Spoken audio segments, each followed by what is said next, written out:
अंशु आ गया है, बहुत बढ़िया। चलो स्टार्ट करते हैं, आ जाओ। देखो भाई, बिल्कुल शांति से मस्त कॉपी पेन लेके धीरज धर के आराम से बैठ जाओ। सबको कह रहा हूँ मैं। अगर आपने डिनर कर लिया तो बहुत अच्छी बात है, नहीं किया तो अब हम करेंगे 11 बजे आराम से, ठीक है? मैंने भी नहीं किया आपके साथ यार, आ जाओ। और बिल्कुल शांति से रहना। एक एक क्वेश्चन समझाऊंगा, इजी वे में समझाऊंगा और ये भी समझाऊंगा कैसे अटेम्प्ट करना चाहिए क्वेश्चन पेपर, इसलिए प्लीज ध्यान देना, ठीक है? लाइव क्लास जोया, ठीक है? आ जाओ आ जाओ आ जाओ।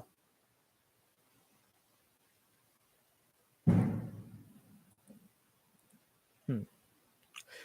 तो आई होप कि अब आपको क्वेश्चन दिखना स्टार्ट हो जाएगा। क्वेश्चन दिखना स्टार्ट हो जाएगा। चलो एक एक करके सारे क्वेश्चन करना स्टार्ट करेंगे। अब देखो, मैं अपने पास पूरे 5 सेक्शन है ना, section A B C D E है अपने पास। तो हम जो सेक्शन करेंगे वो वाले जो हमने नहीं करे अभी तक, जैसे असैसिन रीजन हमने नहीं करे, तो हम एक बार असैसिन रीजन अटेम्प्ट करेंगे, है ना? सेक्शन ई भी देखेंगे, क्योंकि सेक्शन ई ही सबसे ज्यादा स्कोरिंग सेक्शन में से एक कह सकते हैं हम, क्योंकि ईजी होता है और जल्दी से स्कोर हो जाता है। 15 नंबर का वो बढ़ जाता है हमारा, है ना? फिर हम वो केस स्टडी भी देख लेंगे। आज ही दिन में हमने बहुत सारे केस स्टडी करे हैं, फिर भी आज का हम केस स्टडी कर लेंगे। चलो, अब बाकी जो सेक्शन छूट जाएगा वो आपका होमवर्क होगा, ये सिंपल पर आपको ग्रुप में मिल जाएगा। तो जल्दी से स्टार्ट करते हैं। देखो भाई, फिजिक्स का क्वेश्चन पेपर जो है ना, सुन रहे हो मेरी बात? सब सुन रहे हो? फिजिक्स का जो क्वेश्चन पेपर है वो स्टार्ट करना चाहिए आपको सबसे पीछे से, सेक्शन ई से, एंड से, स्टार्टिंग से स्टार्ट मत करना, सबसे कह रहा हूँ। क्योंकि पीछे से स्टार्ट करोगे तो स्कोर हाई होने के चांसेस ज्यादा होते हैं, क्योंकि जब आप जाते हो पेपर में तो फ्रेश माइंडेड रहते हो, और जब आप फ्रेश माइंडेड रहते हो तो आपको वो वाला सेक्शन अटेम्प्ट करना चाहिए जो हाईएस्ट स्कोरिंग का है, समझ रहे हो? इसीलिए सबसे हम एंड में आ गए। अब सेक्शन ई को ढूंढेंगे। सेक्शन ई हमारा ये रहा। देखो भाई, बिल्कुल धीरे धीरे के सुनते रहना, सुन रहे हो? कछु नहीं करना है यार, बहुत आसान आसान क्वेश्चन आते हैं सेक्शन ई में। मैं समझाता हूँ। डायरेक्ट डायरेक्ट डेरिवेशन उठ के आएंगे, न्यूमेरिकल डायरेक्ट डायरेक्ट उठ के आते हैं भाई साहब। देखो सेक्शन ई, थोड़ा सा जूम इन कर लेते हैं। रुको 1 मिनट, थोड़ा सा जूम करेंगे ताकि बच्चों को दिख जाए। ये लो भाई, एक एक करके सारे क्वेश्चन पढ़ेंगे, ठीक है? चलो, सेक्शन ई का 31st क्वेश्चन, सबसे पहला क्वेश्चन 31st क्वेश्चन। और क्या कह रहा है हमसे क्वेश्चन? अनामिका देखो, क्वेश्चन कह रहा है ड्रॉ इक्विपोटेंशियल सरफेस। ओके, ये तो बहुत आसान क्वेश्चन लग रहा है। Draw equipotential surface for an electric dipole, two identical positive charges place near each other. अरे यार बताओ, क्वेश्चन है ये, क्वेश्चन है ये दीपांशु? इतना आसान क्वेश्चन, इतना आसान क्वेश्चन, देख रहे हो? बहुत आसान क्वेश्चन है। क्वेश्चन ने क्या कह दिया कि इक्विपोटेंशियल सरफेस बना के दिखाओ, किस किस के लिए? एक बार तो डाइपोल के लिए बनाऊं, डाइपोल मतलब होता है two equal and opposite charges. और दूसरी बार किसके लिए बनाओगे? दो पॉजिटिव चार्जेस के लिए। एक पॉजिटिव चार्ज यहाँ ले लो, एक पॉजिटिव चार्ज यहाँ ले लो। सबको आई थिंक इक्विपोटेंशियल सरफेस बनाना आता होगा, नहीं आता हो तो यार सीख लेना, छोटी मोटी चीजें हैं ये, प्लस का और माइनस का लेंगे डाइपोल की वजह से।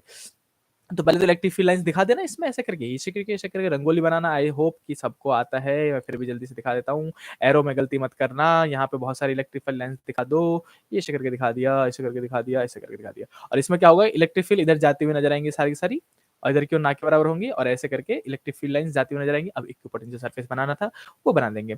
कैसे बनाएंगे? देखो, जिधर की ओर इलेक्ट्रिक फील्ड ज्यादा है उधर दूरी होगी कम, यानी कि पास पास। जैसे मैं बना रहा हूँ, देखो एक इक्विपोटेंशियल सरफेस बनाया, ऑलमोस्ट ओवल बनता है। इधर दूरी कम कम और इधर दूरी ज्यादा ज्यादा, समझ रहे? जिधर इलेक्ट्रिक फील्ड ज्यादा है उधर दूरी कम, और जिधर कम है उधर दूरी ज्यादा। सेम चीज इसमें हो जाएगा, इधर दूरी कम होगी, इधर दूरी ज्यादा ज्यादा हो जाएगी, ऐसे करके बनाओगे। आई होप कि आपको ये आता होगा, बहुत आसान क्वेश्चन था, मैं फिर भी रिवीजन करवा दिया मैंने। चलो, इसी का बी पार्ट में मूव करते हैं। 5 नंबर का क्वेश्चन है भाई साहब, तो ये तो मुश्किल से 2 नंबर का होगा, समझ रहे? दो चीज बोली, दो नंबर का दे देंगे। आगे मूव करते हैं। क्वेश्चन नंबर 31 का बी पार्ट पढ़ेंगे। सुन रहे हो ना सब मेरी बात? ध्यान से सुनते रहना, बहुत इंपॉर्टेंट इंपॉर्टेंट कॉन्सेप्ट लेके आऊँ। रे ऑप्टिक्स के बहुत अच्छे क्वेश्चन देखे थे मैंने इस पीडीएफ, इस वाले सैंपल पेपर में, इसीलिए मैं लेके आया उसको। सुनो, इन ए पैरेलल प्लेट कैपेसिटर, सबको समझ में आ गया होगा भाई साहब? पहला था इक्विपोटेंशियल सरफेस पे, दूसरा है पैरेलल प्लेट कैपेसिटर पे। पैरेलल प्लेट कैपेसिटर में मुझे न्यूमेरिकल नजर आ रहा है, क्या कह रहा है? Parallel plate capacitor Deepanshu with air filled है, each plate has the area दे रखो है, ठीक है, and separation between them 3 mm। बहुत बढ़िया, गिवन लिख दो जल्दी से। अर्जुन, हम गिवन लिखेंगे कि area is equal to 6 into 10⁻³ है, और मीटर स्क्वायर में है ना, तो मीटर स्क्वायर में रहने देंगे उसको। और जो डिस्टेंस है बच्चों, वो है दे रखा है 3 mm। मतलब 10⁻³ इसको भी कन्वर्ट कर दो, मीटर में आ जाएगा। अब क्या पूछा गया है? पहला question, calculate capacitance of the capacitor. देख रहे हो कितने आसान आसान बच्चों वाले क्वेश्चन पूछ रखे हैं। ये क्वेश्चन पूछेंगे मेरे से, बताओ। सी इज इक्वल टू, सबको पता है, epsilon not a by D होता है अगर वो एयर फील्ड है। सीधे सीधे फॉर्मुला लगाओ, आंसर निकाल दो। एप्सिलॉन नॉट की वैल्यू पता है, नहीं पता हो तो क्वेश्चन के पहले पेज पे आ जाना, सारे सारे क्वेश्चन की वैल्यू मिल जाएंगे आपके। 8.8 इंटू 10⁻11 -12, सॉरी। एप्सिलॉन नॉट की वैल्यू पुट कर देना। एरिया गिवन है यहाँ पे और डी गिवन है, आप इजीली सॉल्व कर लोगे इसको, हाँ या ना बोलो। जल्दी बताओ कितने लोग सॉल्व कर लेंगे? बच्चों वाला क्वेश्चन है ये, बच्चों वाला क्वेश्चन है ये। जो क्वेश्चन मुझे लगेगा कि सॉल्व कराना चाहिए वही कराऊँगा। ये तो सीधे-सीधा फॉर्मूला बेस्ड था यार। मैं कमेंट पढ़ना स्टार्ट करता हूँ, आपके रुको। सब आंसरेबल है ना? देखो एक्टिव रहोगे तब जाके अच्छा इम्पैक्ट रहेगा आपका, बहुत लंबा याद रहेगा। बहुत बढ़िया। ओके, स्नेहा को आ गया, शायद दीपांशु ने आंसर भी निकाल दिया, बहुत बढ़िया। तो ये बहुत बहुत बच्चे वाला क्वेश्चन था यार, आगे बढ़ते हैं, आ जाओ। बी वाले पार्ट पे आते हैं, बी वाले पार्ट के सेकंड क्वेश्चन पे आते हैं। बहुत बढ़िया, नितिन ने भी निकाल दिया, काजल ने भी निकाल दिया। आ जाओ बच्चा, देखो सुन रहे हो मेरी बात? क्वेश्चन कह रहा है कि इफ द, बी वाला पार्ट पढ़ रहा हूँ ये वाला, if the capacitor is connected to इतना volt, okay supply, what will be the charge on the capacitor? सदाबहार फॉर्मूला भाई साहब, जहां आप देखो चार्ज पूछा गया है, वोल्टेज दे रखा है, सदाबहार फॉर्मूले पहुंच जाया करो। अब कुछ बच्चों को सदाबहार फॉर्मूला ना पता होगा, देखो सदाबहार फॉर्मूला, जो सदाबहार फॉर्मूला है कैपेसिटर का वो है बच्चों C इक्वल टू में Q बाई V। इस फॉर्मूले को हम पढ़ाते समय सदाबहार फॉर्मूला भी कहते हैं, C equal to Q by V। अब अपने को C आपने यहाँ से निकाल लिया होगा, पहले क्वेश्चन में C निकाल लिया होगा, कुछ बच्चों ने जैसे निकाल लिया 17 इंटू 10 की पावर -12 आ रहा है मेरे ख्याल से, है ना? तो C हमने निकाल लिए, वोल्टेज दे रखा है 100 वोल्ट, V मिल गया, है ना? V भी मिल गया, C भी निकाल रखा है, Q निकालना है यार, Q इक्वल टू C भी लगा दो, आंसर निकाल दो, छोटी मोटी बातें हैं ये तो। चलो क्वेश्चन नंबर 3 पर मूव करते हैं, जल्दी आ जाओ। मैं फिर से कह रहा हूँ, मैं आसान क्वेश्चन है स्टार्टिंग में, सारे क्वेश्चन ध्यान से सुनते रहना ताकि आपको कोई कॉन्सेप्ट छूट गया हो तो वो भी रिकैप हो जाए। और सैंपल पर करने का मेन मुद्दा ये होता है बच्चों कि आपको ये पता चल जाए कि कौन सा पोर्शन मेरा अभी भी वीक रह गया है, तो मैं उस पर ज्यादा काम करूंगा, ठीक है? आ जाओ question number 3, how would the charge, सुन रहे हो? How would the charge on the plate affected if a 3 mm mica sheet, ठीक है, of dielectric constant 6 is inserted between the plates when the voltage supply remain constant? I high, देखो ये तो बहुत famous topic है, मैंने बताया था ना, कनेक्शन डिस्कनेक्शन, कनेक्शन डिस्कनेक्शन का क्वेश्चन है भाई साहब। और ये कनेक्शन है, कनेक्शन का केस, क्योंकि रिमेन, देखो वोल्टेज रिमेन कनेक्टेड बोल दिया गया है, कनेक्शन के केस में ही बोल रहे हैं कि हमने डायलैक्ट्रिक डाल दी 3 mm की, यानी कि पूरे में भर दिया। डिस्टेंस भी कितना था 3 mm का, गैप भी था 3 mm का। तो वो कह रहे हैं इसको हमने बैटरी से कनेक्ट रहने दिया, 100 वोल्ट के बैटरी से कनेक्ट रहने दिया, और ये जो गैप था ना 3 mm का यहाँ पे, इसमें हमने लो एक डाइलेक्ट्रिक्स, डाइलेक्ट्रिक्स लो और इसमें पूरे में भर दो। जब इसमें हम पूरे में भर दो तो बताओ अब चार्ज पे क्या फर्क पड़ेगा, चार्ज पे क्या फर्क पड़ेगा? कनेक्टेड का केस है। अच्छा, मैंने आपको बताया था कनेक्शन डिस्कनेक्शन रट लेना, सिंपल सी बात है।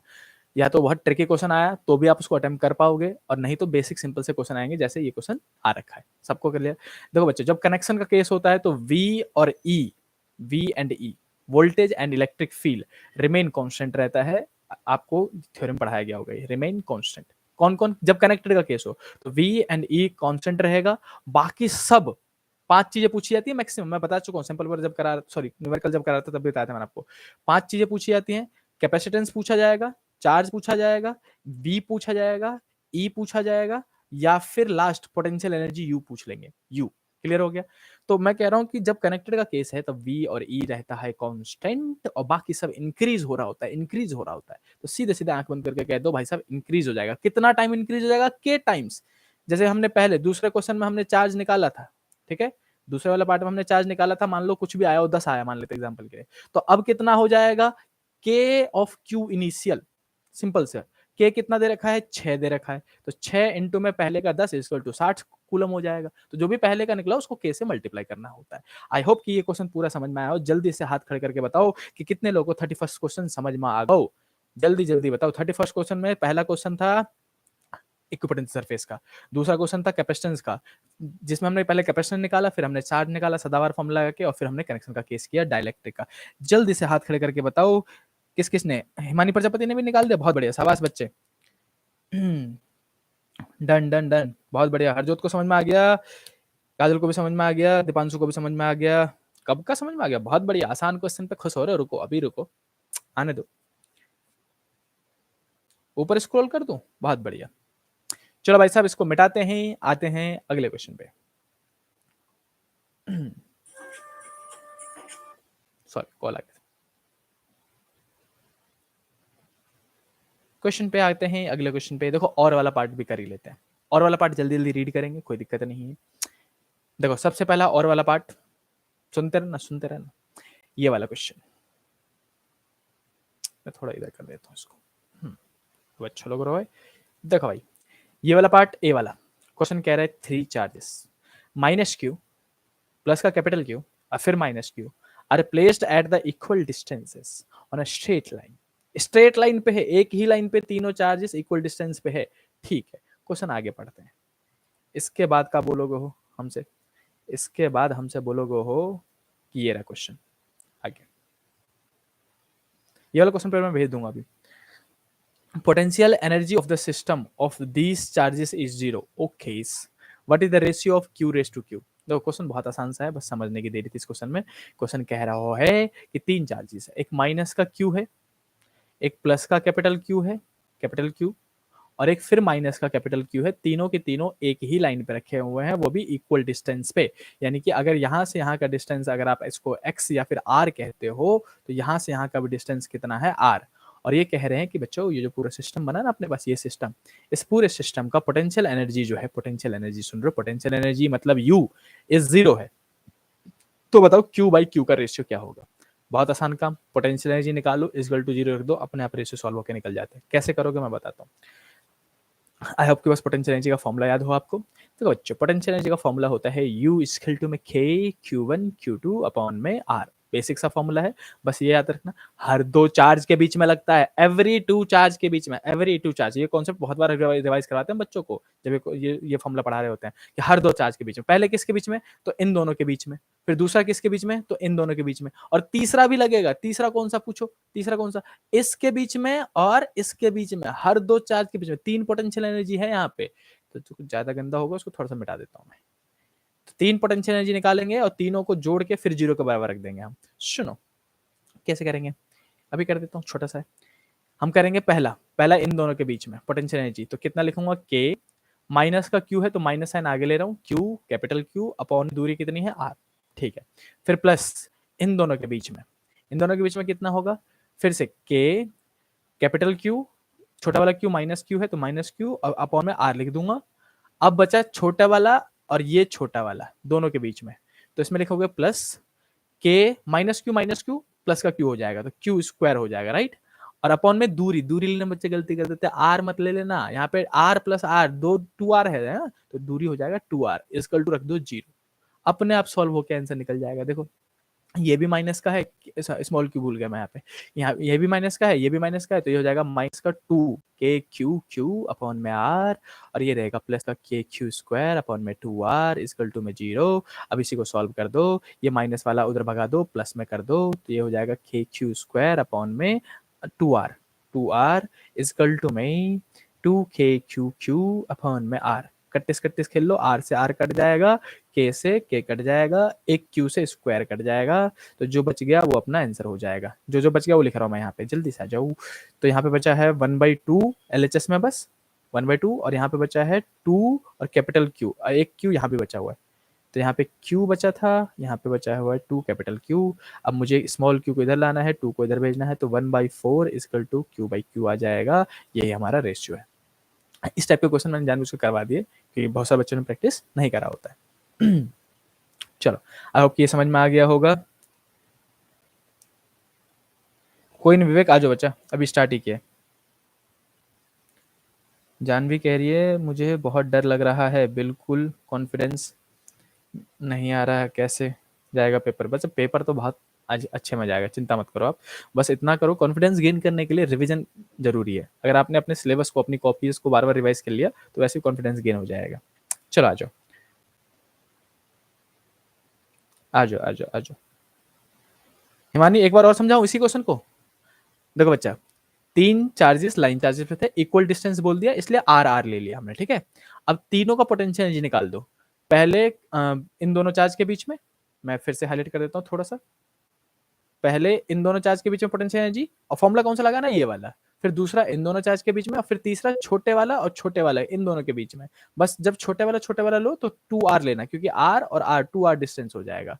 और देखो ये भी माइनस में आएगा, ये भी माइनस में आएगा, और माइनस माइनस मिलकर प्लस हो जाएगा। तो फिर इसको रीसफल करोगे तो अपने आप ये आपका वैल्यू निकल के आ जाएगा। एक बार इसको ट्राई करो, नहीं आए तो मुझे व्हाट्सअप कर देना, कोई दिक्कत नहीं है। नहीं बच्चा, ये प्रीवियस ईयर क्वेश्चन पेपर नहीं है, ये इस साल का प्रेडिक्टेड सैंपल पेपर जो आते हैं ना बहुत सारे, कि कौन-कौन से क्वेश्चन आ सकते हैं या फिर किस टाइप के क्वेश्चन आएँगे, तो उसमें से एक प्रेडिक्टेड सैंपल पेपर में से एक है ये। पीवाईक्यू नहीं है बच्चा। पीवाईक्यू तो बच्चों ने कर रखा होता है, इसलिए मैं वही पीवाईक्यू सॉल्व करा के आपका टाइम वेस्ट क्यों करूँ? इसलिए नहीं करवाया मैंने। चलो आ जाओ, इसको मैं मिटाता हूँ, आगे बढ़ते हैं। तो भाई साहब ये क्वेश्चन हो गो, अब इसी के बी पार्ट पे आ जाओ जल्दी से आ जाओ बी पार्ट पे। आसान क्वेश्चन सा लग रहा है कुछ, तो डेरिवेशन सा लग रहा हो। देखो ये वाला, obtain the expression for the electric field, देखो ना रहा ऐसा, obtain the expression for the electric field intensity due to uniformly charge spherical shell, लो क्वेश्चन मिल गो, spherical shell of radius R at distance small R वगैरह वगैरह पढ़ लेना भाई साहब। और उसी का ग्राफ बोला, वेरिएशन ई वर्सेस आर का ग्राफ बना है। कौन बता सकता है कौन सा डेरिवेशन है? पढ़ के जल्दी से बताओ, मैंने अंडरलाइन भी कर दिया। अब तो बताओ कौन सा डेरिवेशन करोगे, बस पहचानना होता है, बहुत फेमस डेरिवेशन में से एक है, बस पहचानना होता है कौन सा डेरिवेशन करना है। चलो जल्दी से कमेंट करके बताओ कौन बता सकता है कि कौन सा डेरिवेशन पूछा गया, कौन सा डेरिवेशन है ये, जल्दी बताओ, कमेंट करके बताओ भैया, तब समझूंगा कि आपको क्वेश्चन पढ़ के समझ में भी आता हो क्या करना कौन करना। चलो देखते हैं किस किस ने कमेंट कर दो। किसी ने ना करो, अरे किसी को ना समझ में आओ को हद मचा रखी है। बताओ ये डेरिवेशन किसी को याद ना आ रहा हो, कौन सा डेरिवेशन करना है? होलोस्फेयर, दीपांशु ने होलोस्फेयर बोल दिया, रंजना ने भी होलोस्फेयर बोल दिया, स्नेहा ने भी बोल दिया, हिमानी बहुत सही, शाबाश, बिल्कुल यही तो होते हैं, ये हुई ना बात। देखो जहां बच्चों स्फेरिकल सेल बोल दे, स्फेरिकल सेल, वहीं पे वो डेरिवेशन होता है होलोस्फेयर का, होलोस्फेयर का। और जहां पे वो कंडक्टिंग स्फेयर का है, ये वर्ड है कंडक्टिंग स्फेयर, जहां क्वेश्चन में कंडक्टिंग स्फेयर लिखा हो, आप समझ जाना ये सॉलिड की बात कर रहे हैं। कंडक्टिंग मतलब होता है सॉलिड, और सेल मतलब होता है होलो। आई होप कि आपको समझ में आ गया होगा। डेरिवेशन आप ये कर लेना, 5 नंबर का डेरिवेशन पूछा गया, बताओ कितना आसान चीज है। चलो इसको मिटाता हूं, अगले पे मूव करते हैं, क्वेश्चन नंबर 32 पे। पहले सेक्शन ई करेंगे, फिर सेक्शन ए पे जाएंगे, जहां पे एसेसन रीजन भी है अपने पास। चलो क्वेश्चन नंबर 32 ये रहा आपके स्क्रीन पे, जल्दी से पढ़ लेते हैं। दीपांशु देखो मेरी बात सुनो, वंशिका बच्चा सुनो, explain the term, Himani explain the term drift velocity, drift velocity को डिफाइन करो, बताओ। एक्सप्लेन मतलब डिफाइन करना होता है, तो जल्दी से डिफाइन कर दो भाई साहब। ड्रिफ्ट वेलोसिटी क्या होता है? It is the average velocity of the electron while it is moving from one end of the conductor to the another end when some potential difference is applied across it। देखो हम तो हर साल पढ़ाते हैं, रट जाता है हमें। आई होप कि आपने इतनी बार रिवीजन किया होगा कि आपको डेफिनेशन याद होगा। और ड्रिफ्ट वेलोसिटी का डेरिवेशन भी इंपॉर्टेंट है, आपको इंपॉर्टेंट वाले फॉर्मूले में बताया गया है, तो उसको भी कर लेना। आगे क्वेश्चन कह रहा है, hence obtain the expression for the current through the conductor in the term of drift velocity लो। वीडी के दो ही डेरिवेशन थे, एक वीडी इजकल टू में ई टाउ अपॉन में एम वाला डेरिवेशन था, और एक करंट वाला डेरिवेशन था आई इजकल टू में N E A V D. तो आपको अभी कौन सा करना है? करंट वाला बोला गया है, ये देखो करंट करंट करंट बोला गया है, डिफरेंट बोला गया है, भाई साहब ये वाला डेरिवेशन करना है, छोटी मोटी बात है। तो ये तो हो गया एक क्वेश्चन 32 का, है ना। तो मैं इसको मिटा रहा हूँ, दोनों डेरिवेशन कर लेना, कोई सा भी आ सकता है आपके एग्जाम में। हाँ बिल्कुल सही, काजल ने पूरा डेफिनेशन लिख दिया भाई साहब, और दीपांशु ने फॉर्मूला बता दिया कौन सा वाला, बिल्कुल सही, शाबाश। आसान लग रहा है ना अभी? रुक जाओ अभी आता हुआ है क्वेश्चन, मैंने सैंपल पर देखे थे, अच्छे अच्छे थे। देखो इसी का बी पार्ट पढ़ोगे तो क्वेश्चन का क्या रखा है। अब अच्छे अच्छे क्वेश्चन आएंगे तो ध्यान से सुनते रहना। 2 sales E1 and E2, R1 and R2, सबको समझ में आ गया होगा, पैरेलल कॉम्बिनेशन वाला केस है, बहुत फेमस चीज, पूरे साल बोलते आ रहा हूँ कि ये आएगा ही आएगा, कहीं ना कहीं किसी न किसी फॉर्म में दिख जाते हैं ये। तो चलो आ जाओ इसका क्वेश्चन पढ़ते हैं। क्वेश्चन क्या पूछा गया है कि पहला Deepanshu, deduce the expression, deduce मतलब होता है बच्चों डेरिवेशन, सीधे सीधे जहां डिड्यूस देखो वहीं समझ जाना डेरिवेशन की बात कर रही है। Deduce the expression for the, पहला बोला गया है equivalent combination of EMF, EMF का निकालो, यानी कि ईएमएफ वाला डेरिवेशन करना है, जिसमें फॉर्मूला आप निकालते हो E net is equal to E1 के साथ R2, E2 के साथ R1, और बीच में प्लस होता है, और डिवाइड में R1 प्लस R2 होता है, ये वाला डेरिवेशन करना है आपको। उसके बाद दूसरा question, equivalent internal resistance of the combination, ये करना है इसको। अरे यार पैरेलल कॉम्बिनेशन है, बताओ पैरेलल कॉम्बिनेशन में इक्विवेलेंट कैसे निकालोगे? R1 प्लस में R2, सॉरी R1 R2 अपन में R1 plus R2, सीधे-सीधे butterfly method लगा देना और पैरेलल कॉम्बिनेशन करके दिखाना, या फिर ये वाला कर देना 1/r1 rnet इक्वल टू में 1/r1 प्लस में 1/r2 किया, इसी में बटरफ्लाई मेथड लगाया और rnet निकाल के दे दिया कि भैया r1 r2 अपॉन में r1 प्लस r2 होगा। बेसिक सा। तीसरा क्वेश्चन सुनो, तीसरा क्वेश्चन क्या कह रहे हो, तीसरा क्वेश्चन को, अरे सुनो सुनो, आठ पटा क्वेश्चन पूछ लो। तो क्वेश्चन क्या पूछेगा, potential difference between A and B. Okay, आसान क्वेश्चन है कि बताओ ए एंड बी, डायग्राम देखो भाई, जल्दी से डायग्राम देखो। मैं यहाँ इसको मिटाता हूँ, ए ढूंढो बी ढूंढो। हिमानी प्रजापति बच्चों देखो, स्नेहा यहाँ पे ए है यहाँ पे बी है, बोल रहा है कि ए और बी के बीच में पोटेंशियल डिफरेंस बताओ। पोटेंशियल डिफरेंस मतलब वी होता है, वी। देखो जैसे ही वी पोटेंशियल डिफरेंस पूछा जाए, ईएमएफ अलग चीज है, पोटेंशियल डिफरेंस अलग चीज है। ईएमएफ मतलब ई की बात करेंगे वो, पोटेंशियल डिफरेंस मतलब वी की बात करेंगे वो। और वी का सेल में एक ही फॉर्मूला पढ़ा है आपने, वी इक्वल टू में ई माइनस आई आर। इसके अलावा हमने कोई ना फॉर्मूला पढ़ा ना हमारे सिलेबस में कोई है। जहां पोटेंशियल डिफरेंस पूछे ये फॉर्मूला लिख के आ जाओ भैया, वी मतलब पोटेंशियल डिफरेंस, वो कितना होगा, ई माइनस आई आर। ई मतलब क्या है, ई नेट, और आर मतलब क्या है, आर नेट, और करंट जो फ्लो कर रहा है यहाँ पे आई दिखा रखा है। बस ये बेसिक सा इक्वेशन लिख के आना है, एज सिंपल इट वाज। पूरा क्वेश्चन समझ में आया, जल्दी बताओ, जल्दी बताओ भाई साहब, पूरा क्वेश्चन समझ में आया कि नहीं आया, जल्दी बताओ जल्दी बताओ जल्दी बताओ। किस किस को आ गया, ई माइनस आई आर, हाँ स्नेहा को समझ में आ गया, बहुत बढ़िया। काजल को, काजल ने भी सही लिख दिया है।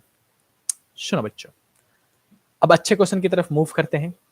अच्छे क्वेश्चन में से बहुत अच्छे क्वेश्चन देखो स्क्रीन पे आ गए हैं। सुनो मेरी बात, हिमानी प्रजापति को समझ में आ गया, नाम का को भी, बहुत बढ़िया। देखो भाई हरजोत, मैं क्या कह रहा था, सुन रहे हो, देखो अगला क्वेश्चन। देखो मैं फिर से कह रहा हूँ, किसी ने ये टॉपिक्स नहीं पढ़े तो सदमे में मत चले जाना, बहुत फेमस फेमस टॉपिक है सारे सारे जो मैं आपको यहाँ करवा रहा हूँ। अगर आपने रिवीजन नहीं किया तो एक बार रिवाइज कर लेना, अभी पूरा दिन बचा हुआ है, पूरी रात बची आज की, कल का पूरा दिन बचा हुआ है यार, बताओ काहे टेंशन लेना है, आ जाओ। और आधी चीजें तो यही रिवाइज कर लो, मैं बोल बोल के रिवीजन करा दूंगा आपको, कुछ करने की जरूरत ना है। आओ देखो, और वाला पार्ट भी पढ़ेंगे भाई साहब। हमसे क्या बोला गया है, क्वेश्चन नंबर ए, इसकी बात कर रहे हैं इसने। State Vivek, state the two Kirchhoff rule, use analysis of electric circuit and explain them. ओहो, ये कह रहा है कि किरचॉफ के दोनों लॉ को एक्सप्लेन कर दो बस। कितने लॉ थे, दो लॉ। कौन कौन सा लॉ, जंक्शन लॉ और वोल्ट लॉ कह दो। जंक्शन लॉ का मतलब क्या था, वो सर्किट के थ्रू बताना है, मतलब ऐसे करके यार, प्लस का साइन बता दो, यहाँ से बता दो I1 आ रहा है, I2 आ रहा है, ये I3 जा रहा है, I4 जा रहा है, तो आने वाला करंट इक्वल टू जाने वाला करंट, I1 प्लस में I2 इक्वल टू में I3 प्लस में I4 हो जाएगा। ऐसे करके बेसिक सा सर्किट बना के दिखाना है। ये हो गया कौन सा लॉ, जंक्शन लॉ। पहला पॉइंट ये होता है। दूसरा point, it is based on the conservation of charge. मैं लिख देता हूँ, नहीं नहीं नहीं नहीं, भरोसा नहीं हो रहा मेरे को पे। किरचॉफ के दो ही लॉ थे, किरचॉफ के दो ही लॉ थे, एक का नाम था जंक्शन लॉ, एक का नाम था वोल्ट लॉ। जंक्शन लॉ में हम ये कहते हैं कि इनकमिंग करंट इक्वल टू में outgoing current, incoming equal to में आउटगोइंग करंट करंट। और दूसरा बेस किस पे था, कंजर्वेशन ऑफ चार्ज, क्यू मतलब चार्ज है। ये क्या कहता है, इसका पहला वोल्ट लॉ का, वोल्ट लॉ हमसे कहता है कि भैया किसी भी कॉम्प्लेक्स सर्किट में net voltage drop across a loop is always zero. English आनी चाहिए थोड़ी बहुत। और दूसरा पॉइंट क्या था कि किस पे बेस्ड था, कंजर्वेशन ऑफ टोटल एनर्जी पे बेस्ड था। ये दो पॉइंट का बेसिक डिफरेंस आपको ये एक्सप्लेन करना था। समझ में आया सबको। फिर अगला को और डिराइव कह रहा है, अच्छा ठीक है पढ़ लेते हैं। Derive the equation for the balance state of Wheatstone bridge, okay, is mind bye Kirchhoff law. बहुत बार करवाया गया है क्लास में, यूट्यूब पे पढ़ाया है, जिस किसी को भूल गए हो तो देख लेना यूट्यूब पे जाके। मैंने बैलेंस व्हीटस्टोन ब्रिज का डेरिवेशन करवाया है कि आप balance Wheatstone bridge by Kirchhoff करोगे, बेसिक से डेरिवेशन। ये 3 नंबर का बैठेगा और ये 2 नंबर का बैठेगा, हो गया 5 नंबर। आसान था, देख लो। बहुत बढ़िया बहुत बढ़िया, दीपांशु ने बता दियो जंक्शन लॉ, बहुत बढ़िया। अनस को भी समझ में आ रहा हो, बहुत बढ़िया। हाँ वही P by Q equal to में R बाई एस वाला, या फिर R1 अपॉन में R2 इक्वल टू में R3 बाई R4 वाला, ये वाला डेरिवेशन करना है। 3 नंबर का आ गया। चलो भाई इसको हटा के मूव करते हैं क्वेश्चन नंबर 33 पे। अब आएगा रे ऑप्टिक्स। रे ऑप्टिक्स तो अच्छा पार्ट है। देखो दीपांशु वंशिका सुनो बच्चा, क्वेश्चन नंबर 33 का ए क्वेश्चन कह रहा है हरजोत कि draw the graph showing intensity, okay, draw the graph showing intensity distribution of fringes with the phase angle due to the diffraction, okay, of a single slit experiment। देखो इतनी line पढ़ोगे तो वो ड्रॉ करने के लिए कह रहा है, अनामिका क्या बनाना बच्चा, ग्राफ बनाना है। किसका, डिफ्रैक्शन का। डिफ्रैक्शन का ग्राफ यार रटा होना चाहिए।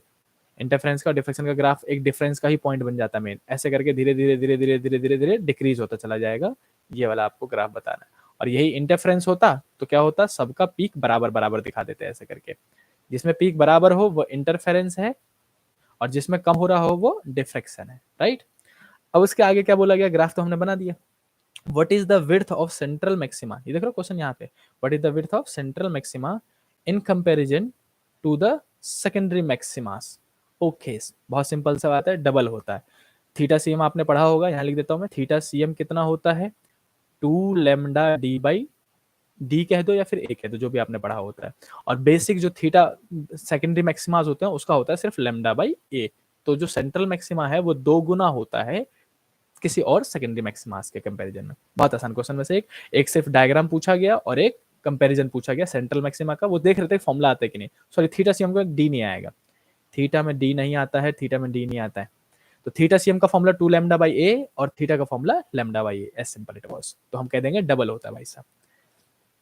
चलो इसको हटाते हुए मूव करते हैं क्वेश्चन नंबर बी पे। क्वेश्चन नंबर बी का हो रहा है सुनो, अ रे पी क्यू, ठीक है, is incident normally on the face of A B triangular prism of refractive angle 60 degree. ये वाला क्वेश्चन मैंने बताया है, मैं सच्ची बता रहा हूँ, मैंने आपको लाइव क्लास में आके बताया question, as shown in the figure the prism. रुको मैं क्वेश्चन देखता हूँ, इसका ग्राफ दे रखा होगा, ये रहा। अच्छा अच्छा, आधा क्वेश्चन तो यहाँ पे। उसके आगे बोला गया the prism is made up of transparent material of refractive index इतना दे रखा है, trace the path of the रे it passes through the prism, calculate the angle of emergence. अच्छा देखो, अब पूछा क्या क्या गया, इस बात का ध्यान रखना। बच्चे क्या करते हैं, जैसे क्वेश्चन में 2 या 3 चीज पूछी गई है, बस एक चीज निकाल के छोड़ दे तो भी गलत हो जाएगा। Calculate the angle of emergence बोला गया एंड एंगल ऑफ डेविएशन, 2 चीजें निकाल के देनी है हमें। हमें एंगल ऑफ इमरजेंस यानी कि एंगल ई निकाल के देना है इसमें, और एंगल ऑफ डेविएशन मतलब डेल्टा निकाल के देना है। रिफ्रैक्टिव इंडेक्स दे रखा है और वो कह रहा है कि 60 एंगल बना रहा है और डायग्राम दे रखा है। ये वाला क्वेश्चन करवाया गया भाई साहब, लेकिन मैं फिर भी करवाऊंगा क्योंकि रे ऑप्टिक्स बच्चों डर से ही भूल जाते हैं। तो चलो करते हैं इसको, क्वेश्चन को थोड़ा सा जूम कर लेते हैं ताकि हमको जगह मिल जाए।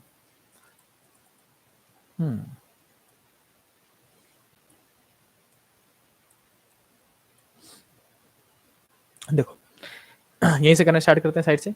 अब ध्यान से सुनते रहना प्लीज, अगर किसी को आता है तो मेरे से पहले आंसर निकाल के बताओ। चलो मेरे से पहले आंसर निकाल के बताओ, जल्दी से बताओ। तो मैं यहाँ से करना स्टार्ट करता हूँ। गिवन, गिवन में क्या क्या दे रखा है कि एंगल ऑफ प्रिज्म दिख रहा है मेरे को 60 डिग्री दे रखा है। एंगल ऑफ प्रिज्म, ओहो थीटा का लिख दो। एंगल ऑफ प्रिज्म कितना है, ए इक्वल टू में 60 डिग्री है। सांस ले लो, रे ऑप्टिक्स से क्वेश्चन कर रहे हैं हम।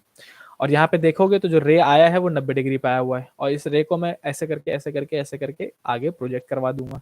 क्लियर, ऐसे करके जब हम प्रोजेक्ट करवाएंगे तो यहाँ पे भी एक नॉर्मल खींचा जाएगा, सबको पता है ई नॉर्मल खींचा जाएगा ऐसे करके।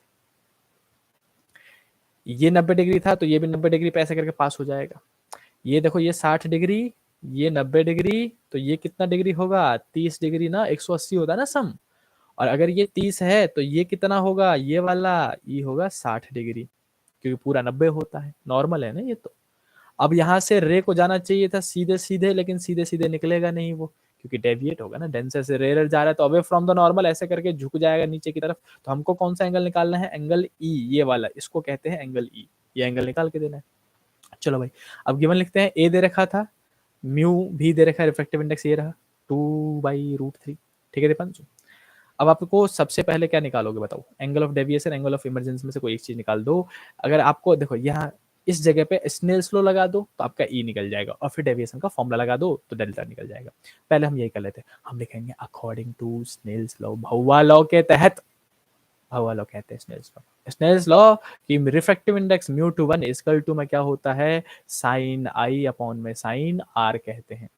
कहते हैं कि नहीं कहते हैं, या फिर इसको ना सही से लगाना। यहाँ पे देखो डेंसर टू रेयर का केस है, यहाँ पे बच्चे मिस्टेक करते थे। रुको रुको रुको, मैंने शायद लाइव आके तो नहीं लेकिन क्लासेस में बहुत बार बताया है कि अंदर का रिफ्रैक्टिव इंडेक्स मान लो μ2 है और बाहर का रिफ्रैक्टिव इंडेक्स मान लो μ1 है। तो कैसे अप्लाई करते हैं हम इसको, कि अंदर वाला रिफ्रैक्टिव इंडेक्स इनटू में अंदर वाला एंगल साइन का, साइन 60 इक्वल टू में बाहर वाला रिफ्रैक्टिव इंडेक्स और बाहर वाला एंगल ई, तो μ1 इनटू में साइन ई लिख देंगे बच्चों। μ2/μ1 बनाओ, μ1 को डिवाइड में भेज दो तो ये बचाएगा μ2/μ1, और ये चीज इधर मल्टीप्लाई में इधर जाएगा तो डिवाइड में, तो ये हो जाएगा साइन ई अपॉन में साइन 60। μ2/μ1 हमें दे रखा होता है, ये जो गिवन होता है वो μ2/μ1 ही होता है बच्चों, जो कि 2√3 है, और इक्वल टू में साइन ई का साइन ई अपॉन में साइन 60 था, ये 60 डिग्री, तो साइन 60 की वैल्यू जो है इधर जाके हो जाएगी वापस मल्टीप्लाई, तो इनटू में कर देंगे साइन 60। साइन 60 कितना होता है, ना मैं ना बताऊंगा, बताओ साइन 60 कितना होता है, चलो बता देता हूँ यार, √3/2 होता है। साइन 60 कितना होता है, √3/2, √3 से √3 कट्टिस, 2 से 2 कट्टिस, यानी कि सिर्फ 1 बच जाएगा, तो 1 इक्वल टू में बना साइन ई, और साइन थीटा की वैल्यू 1 कब होती है, 90 डिग्री पे, तो ई इक्वल टू आ जाएगा 90 डिग्री। लेट्स सी किस किसने आंसर निकाल दिया, ई इक्वल टू 90 डिग्री आएगा भाई साहब, दीपांशु ने आंसर निकाल दिया, काजल ने आंसर निकाल दिया, बहुत बढ़िया, वेरी गुड।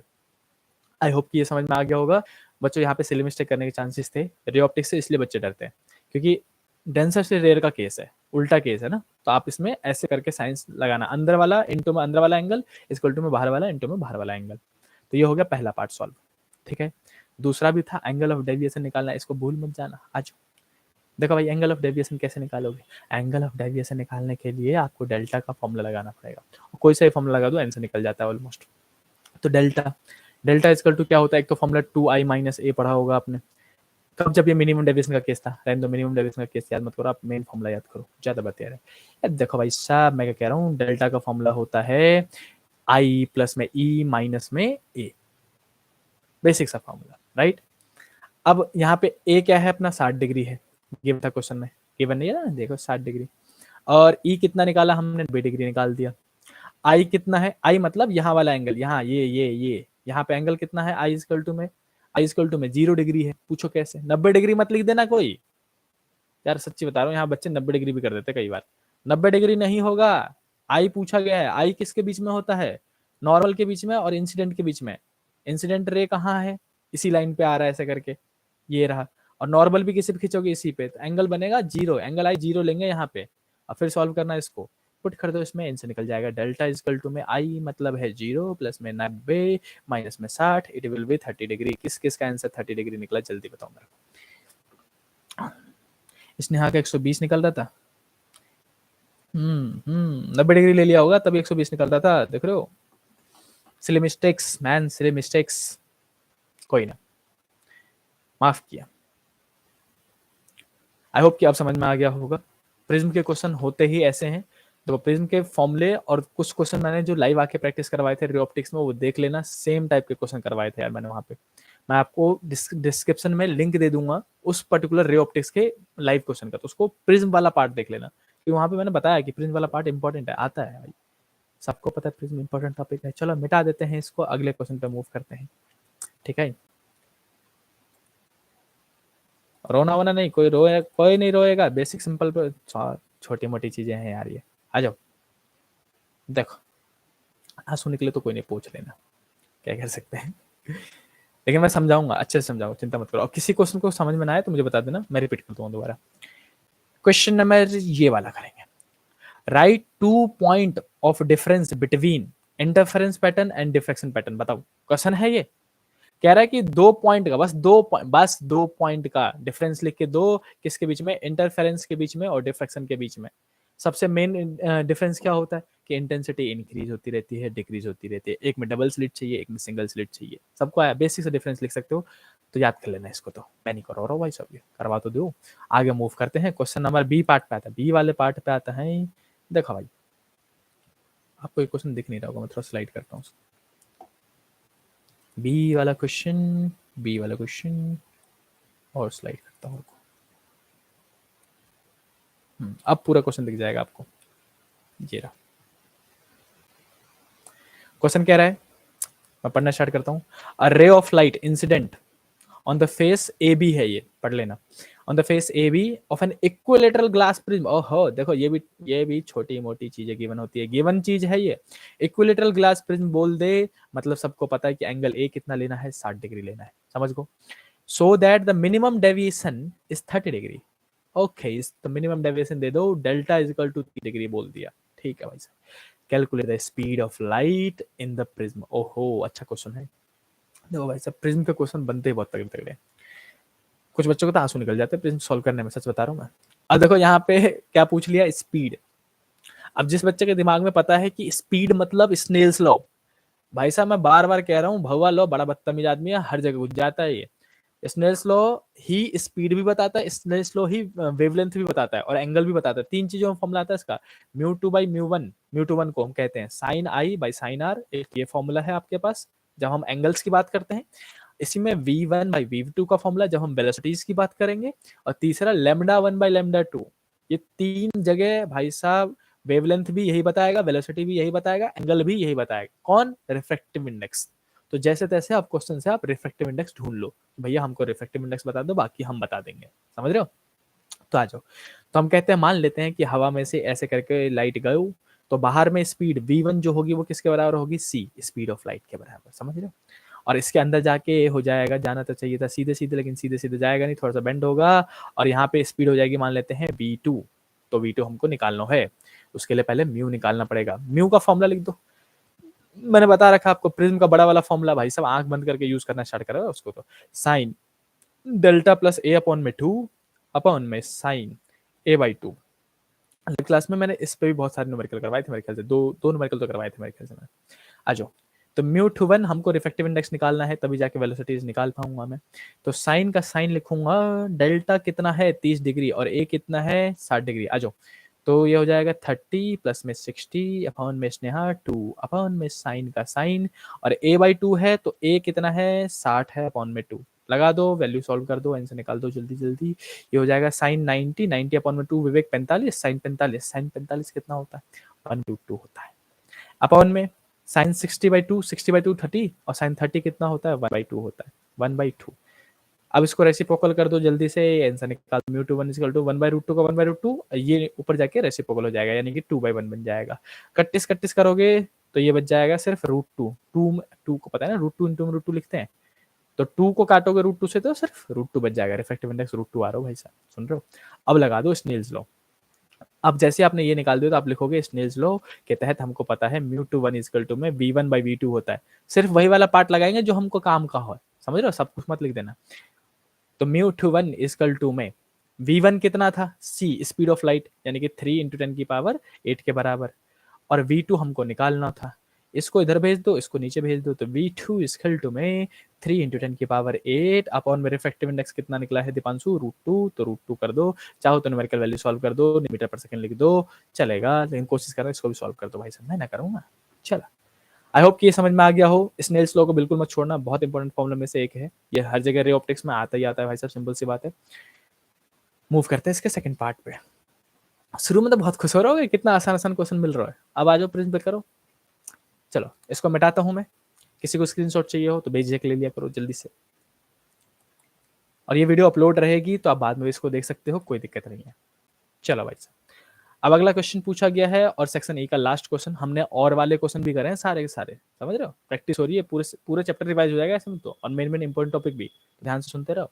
देखो भाई साहब, क्वेश्चन कह रहा हो कि Kajal, find find the angle of incidence.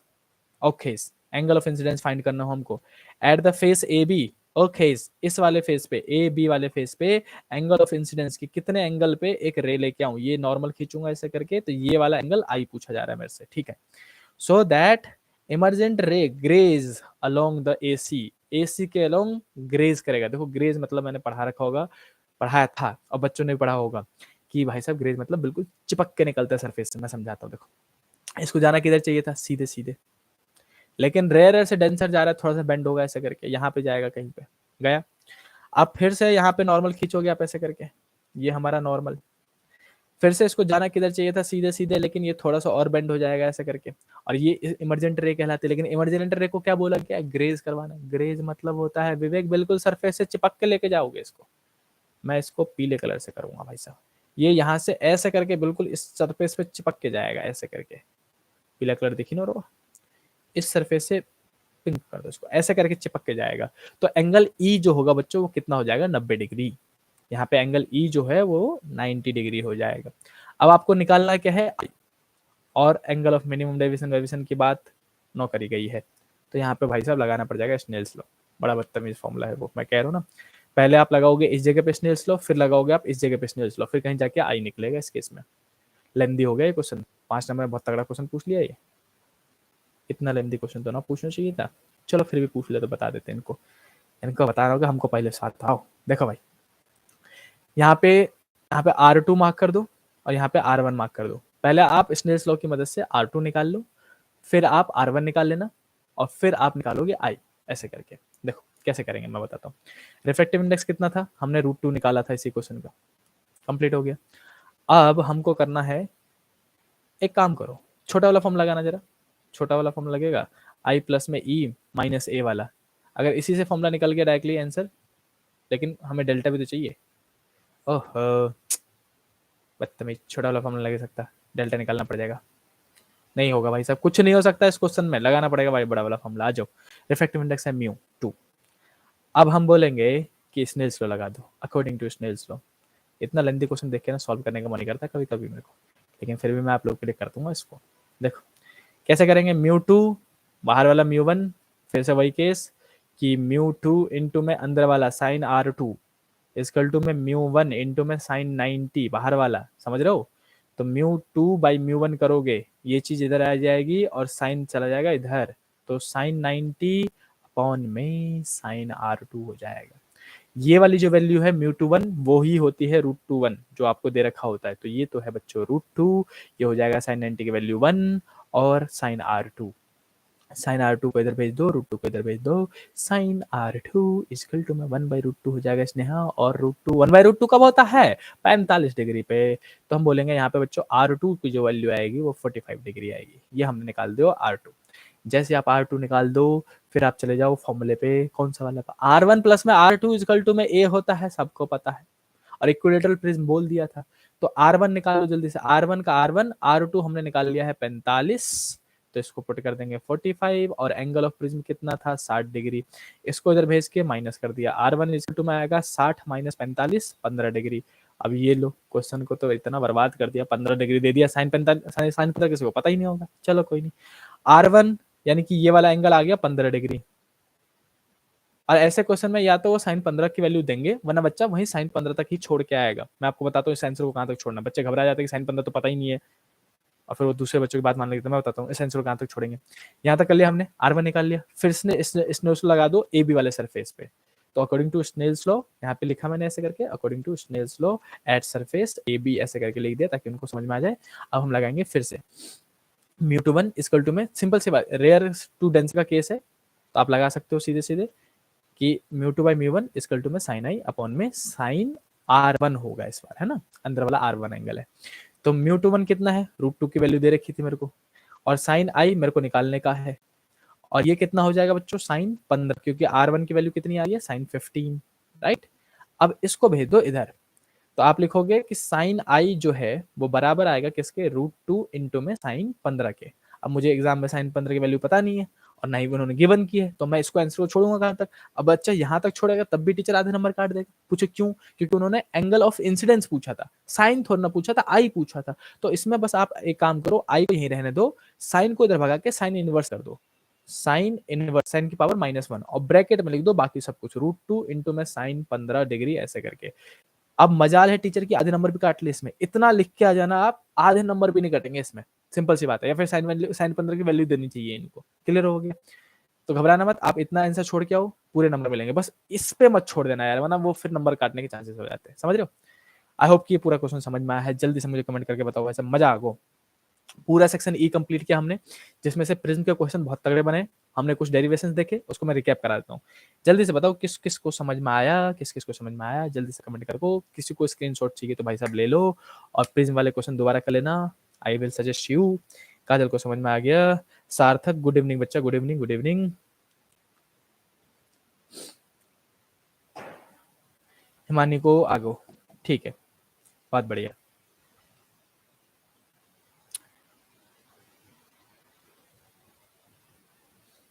मैं कमेंट थोड़ा पढ़ लूँ दोबारा, एक मिनट।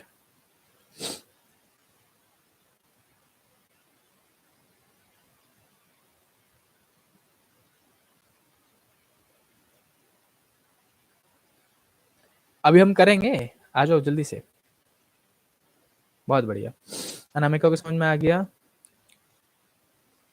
भैया, सिर्फ मैंने ओसवाल के सैंपल पेपर क्वेश्चन याद किए हैं और थोड़ा बहुत इंपॉर्टेंट न्यूमेरिकल प्रैक्टिस किया है, 60-70 मिल जाएंगे क्या? बहुत बढ़िया, शाबाश। मैं 1 मिनट एक कॉल अटेम्प्ट करके आ रहा हूँ, सिस्टर फोन कर रही है, जब तक आप ये प्लीज स्क्रीनशॉट लो। हेलो, मैं भी अभी लाइव क्लास में हूँ, आता हूँ, ठीक है।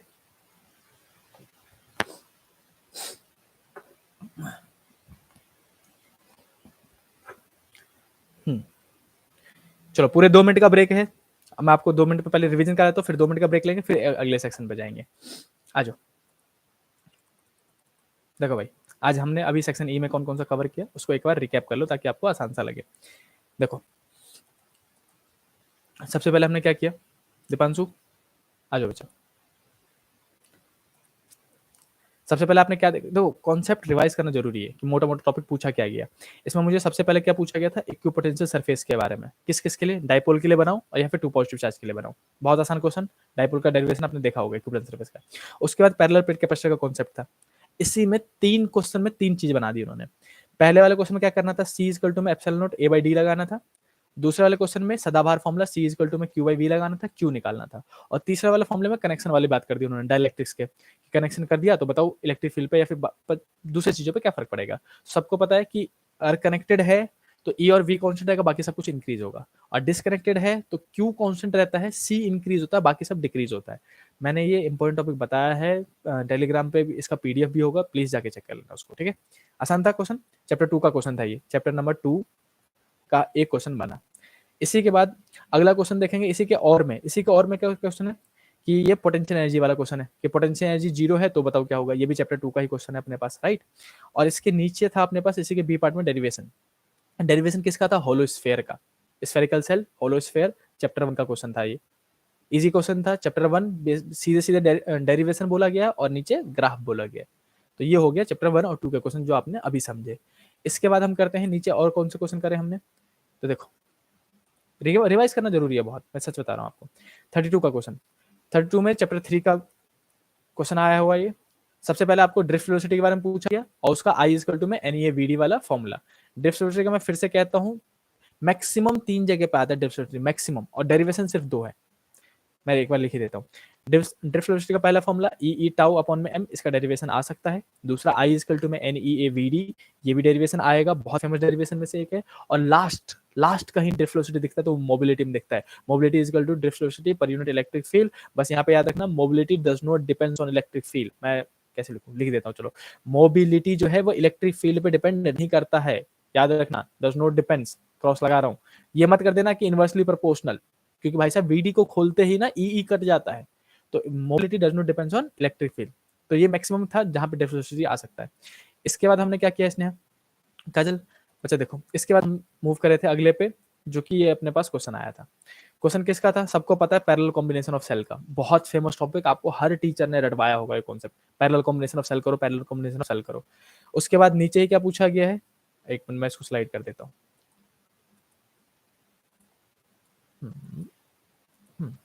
ठीक है, ये रहा क्वेश्चन।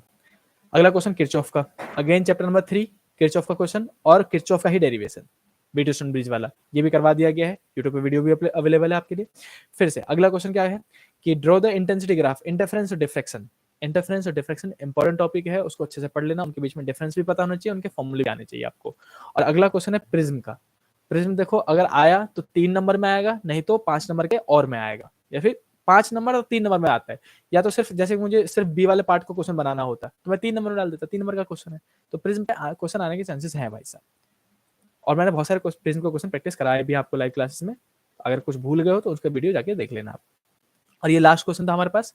अगेन ये क्वेश्चन भी किसका था, डिफरेंस बिटवीन इंटरफेरेंस डिफ्रैक्शन, और फिर से प्रिज्म का क्वेश्चन, अच्छा वाला, जिसमें स्नेल्स लॉ बार बार खेलता है, वो कहीं भी घुस जाता है भाई साहब, है ना।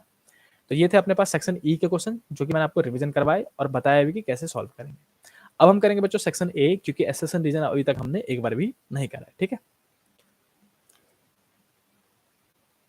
चलो इन बच्चों के थोड़ा पहले 2 मिनट का ब्रेक ले लेते हैं भाई साहब, आ जाओ पहले कमेंट पढ़ लूँ जरा हम बच्चों के, बहुत परेशान हो रखे हैं। इनसेन भैया, सिर्फ मैंने ओसवाल के सैंपल पेपर क्वेश्चन किए हैं, 60 नंबर मिल जाएंगे क्या?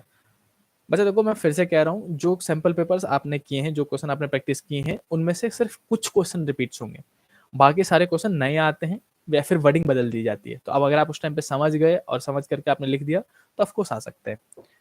कोशिश करना अपने जो नोट्स हैं उसको अच्छे से रिवाइज कर लो आप। 60 आउट ऑफ 70 मिल जाएंगे क्या भैया, बताइए यार। मिल जाएंगे, मिल जाएंगे, बहुत बढ़िया मिल जाएंगे।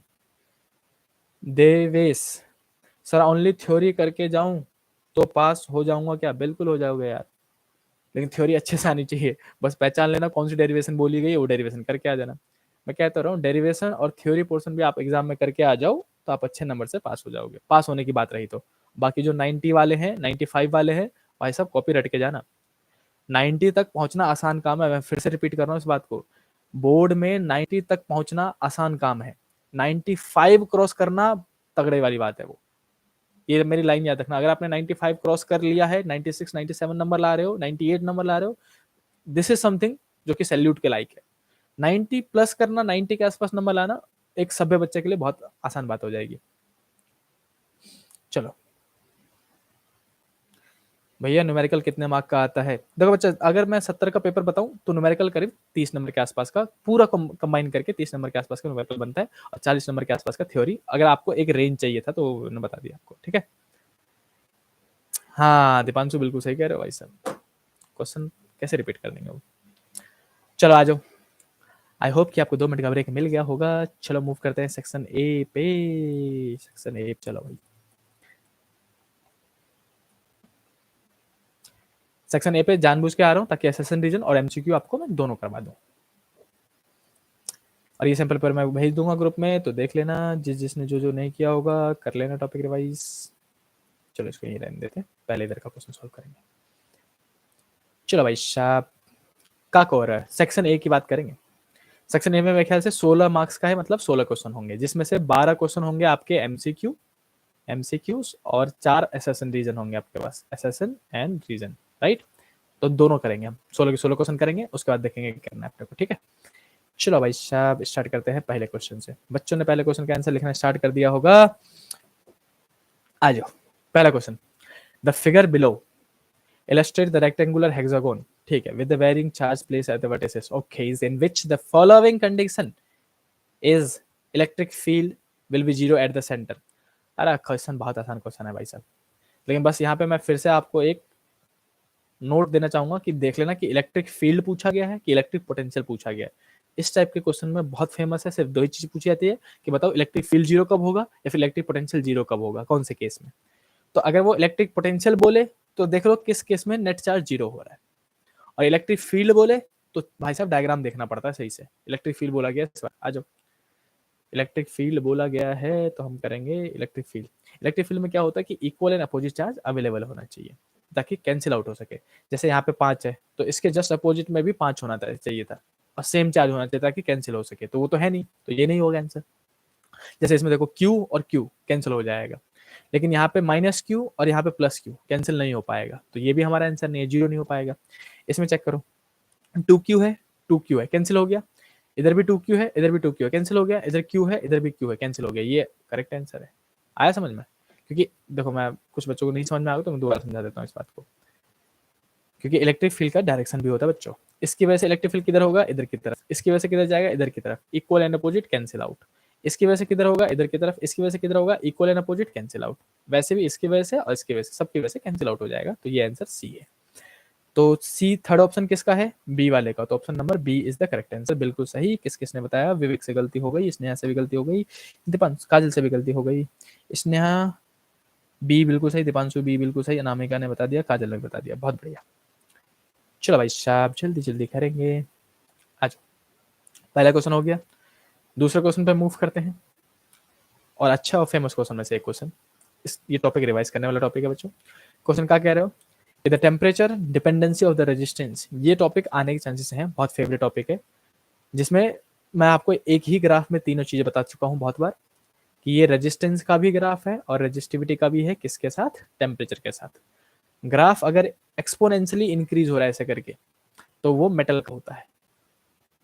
अब अगर वो स्लोली इंक्रीज हो रहा है ऐसे करके तो वो एलॉय का होता है, और अगर वो डिक्रीज हो रहा हो बच्चों ऐसे करके तो वो सेमीकंडक्टर का होता है। बस आपको एग्जांपल्स याद होना चाहिए कि मेटल के एग्जांपल कौन कौन है, सेमीकंडक्टर कौन कौन है। तो मैं यहाँ पे स्क्रीनशॉट चाहिए किसी को तो ले लेना भाई, मैं हटा रहा हूँ मैं इसको, ठीक है। देखो पहला ग्राफ किसका है, रेजिस्टिविटी डिक्रीज हो रहा है टेम्परेचर के साथ, सेमीकंडक्टर का है। ये एक्सपोनेंशियली इंक्रीज हो रहा है, किसका है, मेटल का है। आंख बंद करके लगा लो भाई ऑप्शन कौन कौन सा है। पहला पहला ए वाला क्या होना चाहिए, सेमीकंडक्टर। कॉपर सेमीकंडक्टर नहीं है, जर्मेनियम सेमीकंडक्टर है, नाइक्रोम एलॉय है, कॉपर भी नहीं है। लो भाई साहब यही हो गया, आंसर निकल गया। तो पहली पहली 31 में कॉपर क्या है, मेटल है। नाइक्रोम क्या है, एलॉय है। और कॉपर क्या है, फिर से मेटल है। तो पहला वाला तो हमारा सेमीकंडक्टर होना चाहिए, जर्मेनियम है, बस ऑप्शन नंबर बी। बहुत बढ़िया बहुत बढ़िया, सबने आंसर बता दिया। हिमानी ने बता दिया, नमिका ने, दीपांशु ने, काजल ने, निशांत ने बता दिया, बहुत बढ़िया। आ जाओ, अच्छा क्वेश्चन था, या आने के चांसेस होते हैं इसलिए करवा दिया, ठीक है। आओ अगले क्वेश्चन पे चलते हैं, 3 क्वेश्चन पे जाएंगे। तीसरा क्वेश्चन ये हमारी स्क्रीन पे थोड़ा स्लाइड कर लेते हैं, देखियो। देखो भाई तीसरा क्वेश्चन आपके स्क्रीन पे है ही, पूरे के पूरे 5 रुपए के लिए। आ जाओ क्वेश्चन नंबर 3, 1 नंबर के लिए 5 रुपए। देखो क्वेश्चन क्या कह रहा है, टू कॉन्सेंट्रिक कोप्लेनर, कॉन्सेंट्रिक है सेंटर एक ही है, और कोप्लेनर है एक ही प्लेन में है, पी एंड क्यू 2 लूप्स हैं, okay, have radii 2:3, carries loop Q, Q वाले में करंट कितना है 9 एम्पियर का, वो भी किधर की ओर है, एंटी क्लॉकवाइज, ठीक है। For the magnetic field to be zero at the common centre loop P, अरे आसान क्वेश्चन है यार, बहुत आसान क्वेश्चन है। देखो क्या कह रहा है कि 2 लूप है, एक ये रहा और इसी के ऊपर दूसरा लूप भी है, 2 लूप इसी के अंदर बना देता ताकि आपको समझ में आए, ठीक है। अब एक में करंट फ्लो कर रहा है 9 एम्पियर, तो बताओ दूसरे में कितना एम्पियर फ्लो करेगा, आई बताओ, ताकि नेट मैग्नेटिक फील्ड जो है वो सेंटर पे बी इजकल टू हो जाए 0। तो पहली बात तो बी 0 होने के लिए अपोजिट डायरेक्शन होना चाहिए, अगर उसका एंटी क्लॉकवाइज है तो आपके वाले लूप में क्लॉकवाइज होना चाहिए। तो जो जो एंटी क्लॉकवाइज है उसको तो पहले कटिस कर दो, क्योंकि एक में पहले से क्लॉकवाइज एंटी क्लॉकवाइज हो रहा है। कैंसिल आउट कब हो पाएगा, जब एक क्लॉकवाइज चल रहा हो एक एंटी क्लॉकवाइज चल रहा हो। बचे 2 ऑप्शन, 3 और 6 का, तो न्यूमेरिकल सॉल्व करना पड़ेगा भाई साहब। मैग्नेटिक फील्ड का फॉर्मूला लगा दो, सेंटर ऑफ लूप की वजह से मैग्नेटिक फील्ड का फॉर्मूला बच्चों रटा होना चाहिए, म्यू नॉट आई अपॉन में 2r होता है। तुम जैसे मैं कह रहा हूँ कि b1 अपॉन में b2 कर दो, यहीं पे b1 अपॉन में b2, तो ये आ जाएगा म्यू नॉट i1 हो जाएगा, r1 हो जाएगा, यहाँ पे i2 हो जाएगा 2, r2 हो जाएगा, mu naught by 2 cancel, mu naught by 2 cancel. अब b1 बाई b2 जो है वो होना चाहिए 0 पूरा, b1 प्लस b2 जो है वो 0 होना चाहिए यार, रुक जाओ, प्लस करो ज्यादा बेहतर है, डिवाइड करके आंसर ना निकालो, प्लस करके आंसर निकाल लो, फॉर्मूला ये लगेगा जो मैंने बताया था अभी। चलो भाई पहला फॉर्मूला क्या लगोगे, म्यू नॉट आई अपॉन में 2r1 और 1, फिर प्लस में दूसरा करोगे म्यू नॉट i2 अपॉन में 2r2 इजकल टू में नेट मैग्नेटिक फील्ड 0 बोला था इसलिए प्लस करना पड़ रहा है। अब ये उधर भेज दो, तो म्यू नॉट i1 अपॉन में r1 2r1 इजकल टू में उधर जाके माइनस का हो जाएगा म्यू नॉट i2 अपॉन में 2r2। कटिस कटिस खेल लो भाई, ये कट जाएगा ये कट जाएगा, आर को इधर भेज दो, तो r2 अपॉन में r1 इजकल टू में i2 अपॉन में i1 बन जाएगा। अब वैल्यूज गिवन है आपको, ये रहा रेडियस का रेशियो 2:3, यानी कि r1 अपॉन में r2 जो है वो दे रखा है आपको 2:3। तो यहाँ पे उल्टा है, 2/1 है, तो हम लिख देंगे इसको 3:1। तो मैं ही सॉल्व कर देता हूँ, ये हो जाएगा 3 अपॉन में 2, क्योंकि उल्टा था ना 2/1 था, इजकल टू में i2 आपको निकालना है और i1 आपको नहीं, देखो q ऐसे p और q में ले जाओ, p और q हो जाएगा, इसको भी p और q में ले जाओ, तो ये q ऊपर चला जाएगा, p नीचे, q ऊपर, p नीचे, ऐसा करके, ठीक है। तो यहाँ पे आ जाएगा q/p 3:1, q ऊपर है, तो q ऊपर है तो q वाले का करंट कितना दे रखा था 9 एम्पियर, और i वाला नीचे है, ip अपने को निकालना है। अब कर दो क्रॉस मल्टीप्लाई, इसको इधर भेज दो, तो ip इजकल टू चला जाएगा 9 अपॉन में 3 इंटू में 2, कटिस करोगे 3, ip इजकल टू में आ जाएगा 6।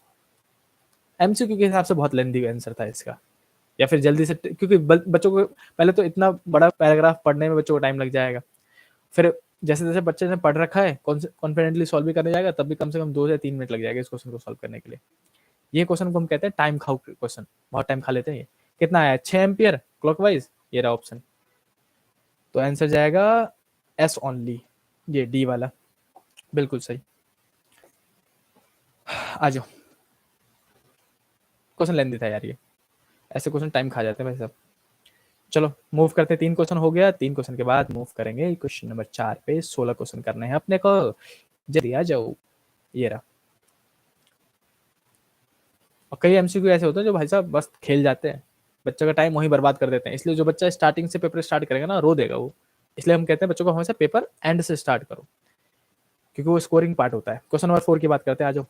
अ सॉन्ग, सॉरी सॉन्ग कह रहा हूँ, अ लॉन्ग स्ट्रेट वायर, ठीक है, of circular cross section area, okay, area कितना है ए, carries current I, okay, the current is uniformly distributed across the cross section, ठीक है।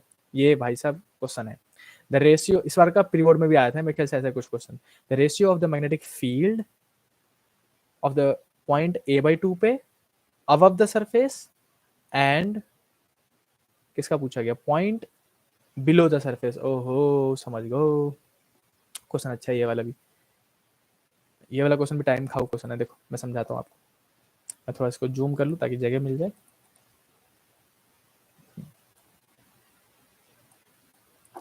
देखो यही सॉल्व करके बताता हूँ आपको। अब क्वेश्चन क्या कह रहा है कि एक वायर ले लो, मैं यहीं पे वायर ले लेता हूँ ऐसे करके, थोड़ा सा थिक। ये हमने ले लिया वायर ऐसे करके, ठीक है।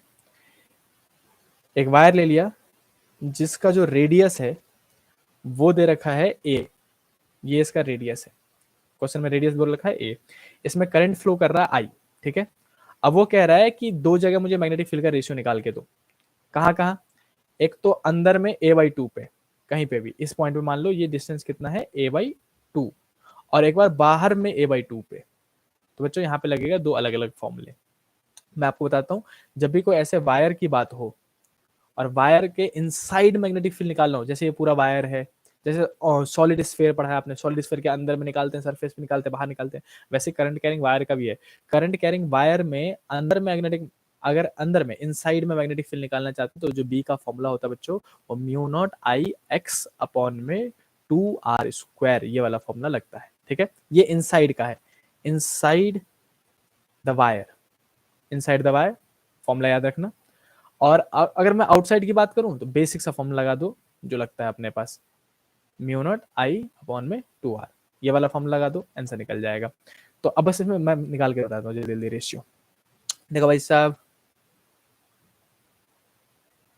2 पाई आर बनता है, सॉरी ये फॉर्मूला पाई आएगा, पाई आएगा, मैं पाई भूल गो, रुक जाओ, पाई आएगा दोनों फॉर्मूले में, पाई पाई पाई, यहाँ पे 2 पाई आएगा, यहाँ पे भी 2 पाई आता है। सो स्ट्रेट वायर है ना बच्चों, स्ट्रेट वायर में 2 पाई आता है, याद रखना। सर्कुलर वायर में पाई नहीं आता है ना, स्ट्रेट वायर में ये फॉर्मूला बिल्कुल सही है, बिल्कुल सही है फॉर्मूला। आ जाओ, अब हम निकालेंगे एक बार इनसाइड का और एक बार हम निकालेंगे आउटसाइड का। बस रेडियस लेने में गलती मत करना। देखो B1 मतलब इनसाइड की बात करेंगे, B1 बाई B2 निकालना है मेरे को, देख लो जरा, B1 बाई B2 निकालना है ना। The ratio of the magnitude of magnetic field above the surface, अच्छा पहले बाहर का लेना है और फिर बिलो द सरफेस। यहाँ पे भी देख रहे हो सारे ऑप्शन ऐसे हैं, जैसे 4:3 है, 3:4 है, जानबूझ के दे रखा है। अब लगी शर्त इन्हीं दोनों में से कोई एक आंसर निकलेगा। अब बच्चा मिस्टेक करके जाएगा क्यों, क्वेश्चन ध्यान से नहीं पढ़ेगा, समझ रहे हो। एक नंबर क्वेश्चन बड़े ट्रिकी होते हैं सब कभी कभी। तो पहले हमको किसको करना है, आउटसाइड का, अबव द सरफेस मतलब आउटसाइड और बिलो द सरफेस मतलब इनसाइड। तो हमें आउटसाइड का पहले निकालना है, तो मैं बी ओ मतलब आउटसाइड, आउटसाइड का पहले ये निकाल दूंगा, ठीक है। देखो म्यू नोट का म्यू नोट, आई तो आई करंट फ्लो करेगा, अपॉन में 2 का 2, पाई का पाई, और रेडियस, रेडियस कितना लोगे, जहां पे पॉइंट है, यहाँ पे पॉइंट है बाहर में, तो ये देखो अंदर से यहाँ से लेके यहाँ तक का ए, और बाहर में यहाँ से यहाँ तक का ए बाई टू, तो पूरा कंप्लीट रेडियस लेना पड़ता है, ये हमारा आर होता है। तो आर कितना लोगे, ए प्लस में ए बाई टू, तो आर की जगह में ए बाई टू प्लस में ए करोगे तो ये हो जाएगा 3a/2। यहाँ पे बच्चे मात खा जाते हैं भाई साहब इस क्वेश्चन में। 3a/2, 2 कहाँ चला जाएगा ऊपर, ये निकल गया बी ओ, अपॉन में कर दो, रेशियो निकालना है तो बी इनसाइड वाला। दिवांशु कितना फॉर्मूला लगा दो, ऊपर वाला फॉर्मूला ले रहा, म्यू नॉट आई एक्स की जगह में होता है मतलब कितनी दूरी पे, तो वो हमें बोला गया है a/2 की दूरी पे, है ना। तो हम लिखेंगे x की जगह में a/2, मैं सही से लिख देता हूँ इसको, a/2 ऐसे करके लिख दिया, अपॉन में ये वाला फॉर्म लगा रहा हूँ मैं, ये वाला 2 का 2, पाई का पाई और r², r मतलब रेडियस जो कि a दे रखा है तो a का स्क्वायर कट्टिस खेल लो भाई। स्क्वायर से ये ए कट जाएगा और ऊपर से भी काट दो, म्यू से म्यू कट जाएगा, 2 पाई से 2 पाई कट जाएगा सीधे सीधे। एक ए बचा था तो इस ए से ये वाला ए कट जाएगा, करंट से करंट कट जाएगा, सब कुछ कट गो। अब लिख लो जल्दी से, बी ओ अपॉन में बी आई, बस ध्यान से लिखना यार वरना इसलिए मिस्टेक होने के चांसेस है। ऊपर में बस 2/3 बचा, देख रहे हो 2 और 3 बचा है, तो 2/3। और नीचे में क्या क्या बचा अपने पास, कुछ नहीं बचा, सिर्फ 1/2 बचा हुआ, देख रहे हो 1 और नीचे में 2, तो 1/2। पास वाला पास में, दूर वाला दूर में, या फिर रेसिप्रोकल कर दो, तो बी ओ अपॉन में बी आई जो निकलेगा, 2 चला जाएगा ऊपर, तो 4/3 यानी कि 4:3। ये ऑप्शन नंबर सी देखा भाई साहब, जानबूझ के ऐसे उल्टे ऑप्शन देते हैं ये। 4:3 इज द करेक्ट आंसर। अब कुछ बच्चे बहुत ज्यादा मेहनत करके इसको निकाल भी लेंगे, लेकिन फिर भी चांसेस है गलत कर जाएंगे, क्योंकि 3:4 भी ऑप्शन अवेलेबल है। ये क्वेश्चन बहुत टाइम का क्वेश्चन है। आई होप कि आपको समझ में आया। ये 2 फॉर्मूले याद कर लेना भाई साहब। इनसाइड वाला कि फॉर्मूला कितना होता है, mu not I x upon में 2 पाई आर का स्क्वायर, और बाहर वाला तो पता ही होगा आप लोगों को। आई होप कि आपको ये समझ में आ गया होगा। इसको मैं मिटा देता हूँ, स्क्रीनशॉट चाहिए किसी को तो ले लो, मैं कमेंट पढ़ता हूँ आप लोग को। मुश्किल से आधे घंटे और क्लास चलेगी, 11 बजे हम क्लास को बंद कर देंगे, ठीक है। लेकिन प्लीज केस स्टडी, वो सॉरी एसएसएन रीजन मेरे साथ देख लो एक बार, क्योंकि एसएसएन रीजन मैंने आज तक एक बार भी नहीं करवाया लाइव क्लास में।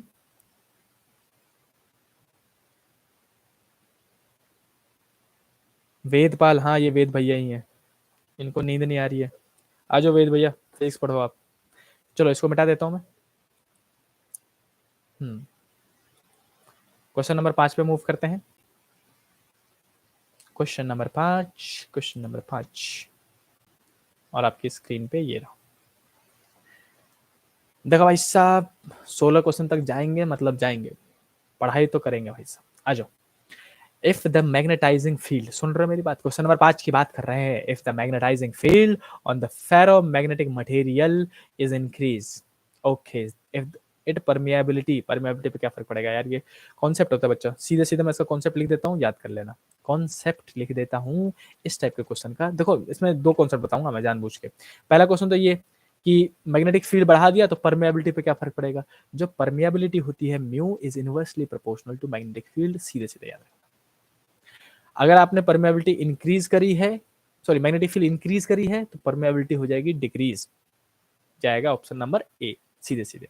और दूसरा कॉन्सेप्ट टेम्परेचर वाला, टेम्परेचर वाला कॉन्सेप्ट भी इंपॉर्टेंट है भाई साहब, कॉन्सेप्ट लिख रहा हूं मैं यहाँ पे, कि वो पूछते हैं ना कि टेम्परेचर का क्या फर्क पड़ेगा इसके मैग्नेटाइजिंग प्रॉपर्टीज पे। तो टेम्परेचर इनवर्सली प्रोपोर्शनल ही होता है, लेकिन किसके लिए, पैरा के लिए।